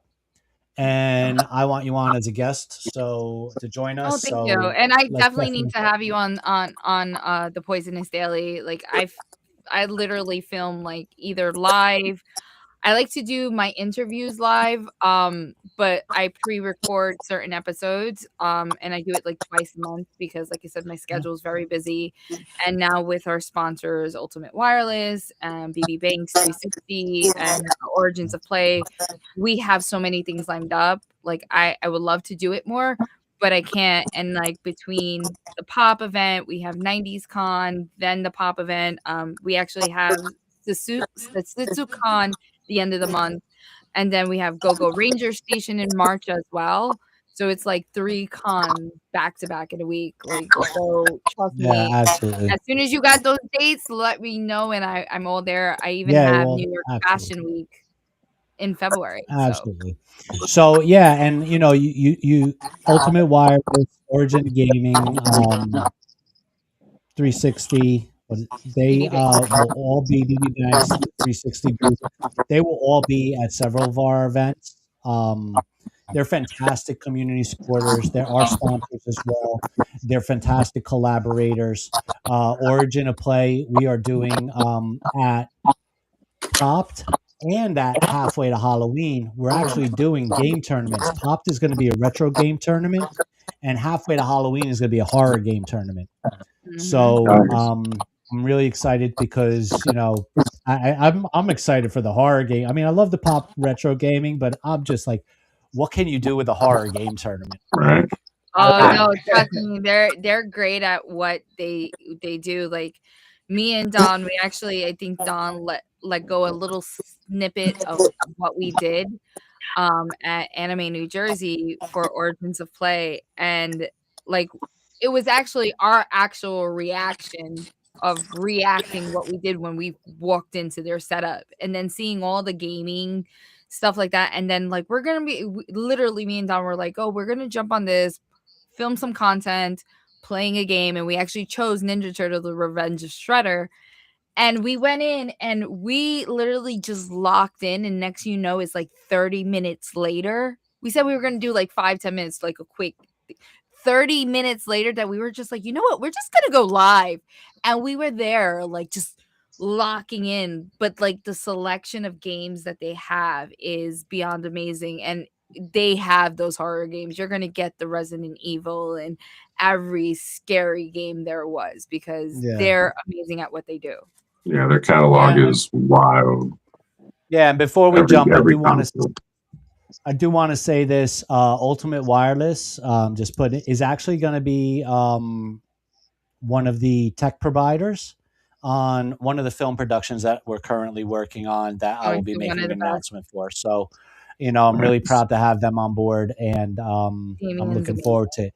So, Yeah. folks, I do appreciate you guys coming out. Jeff, thank you so much.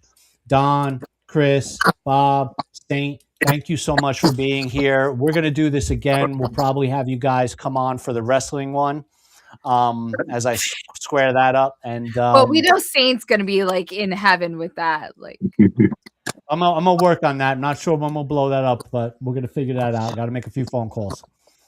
Yeah, You no, guys this was have a a lot great of night. fun.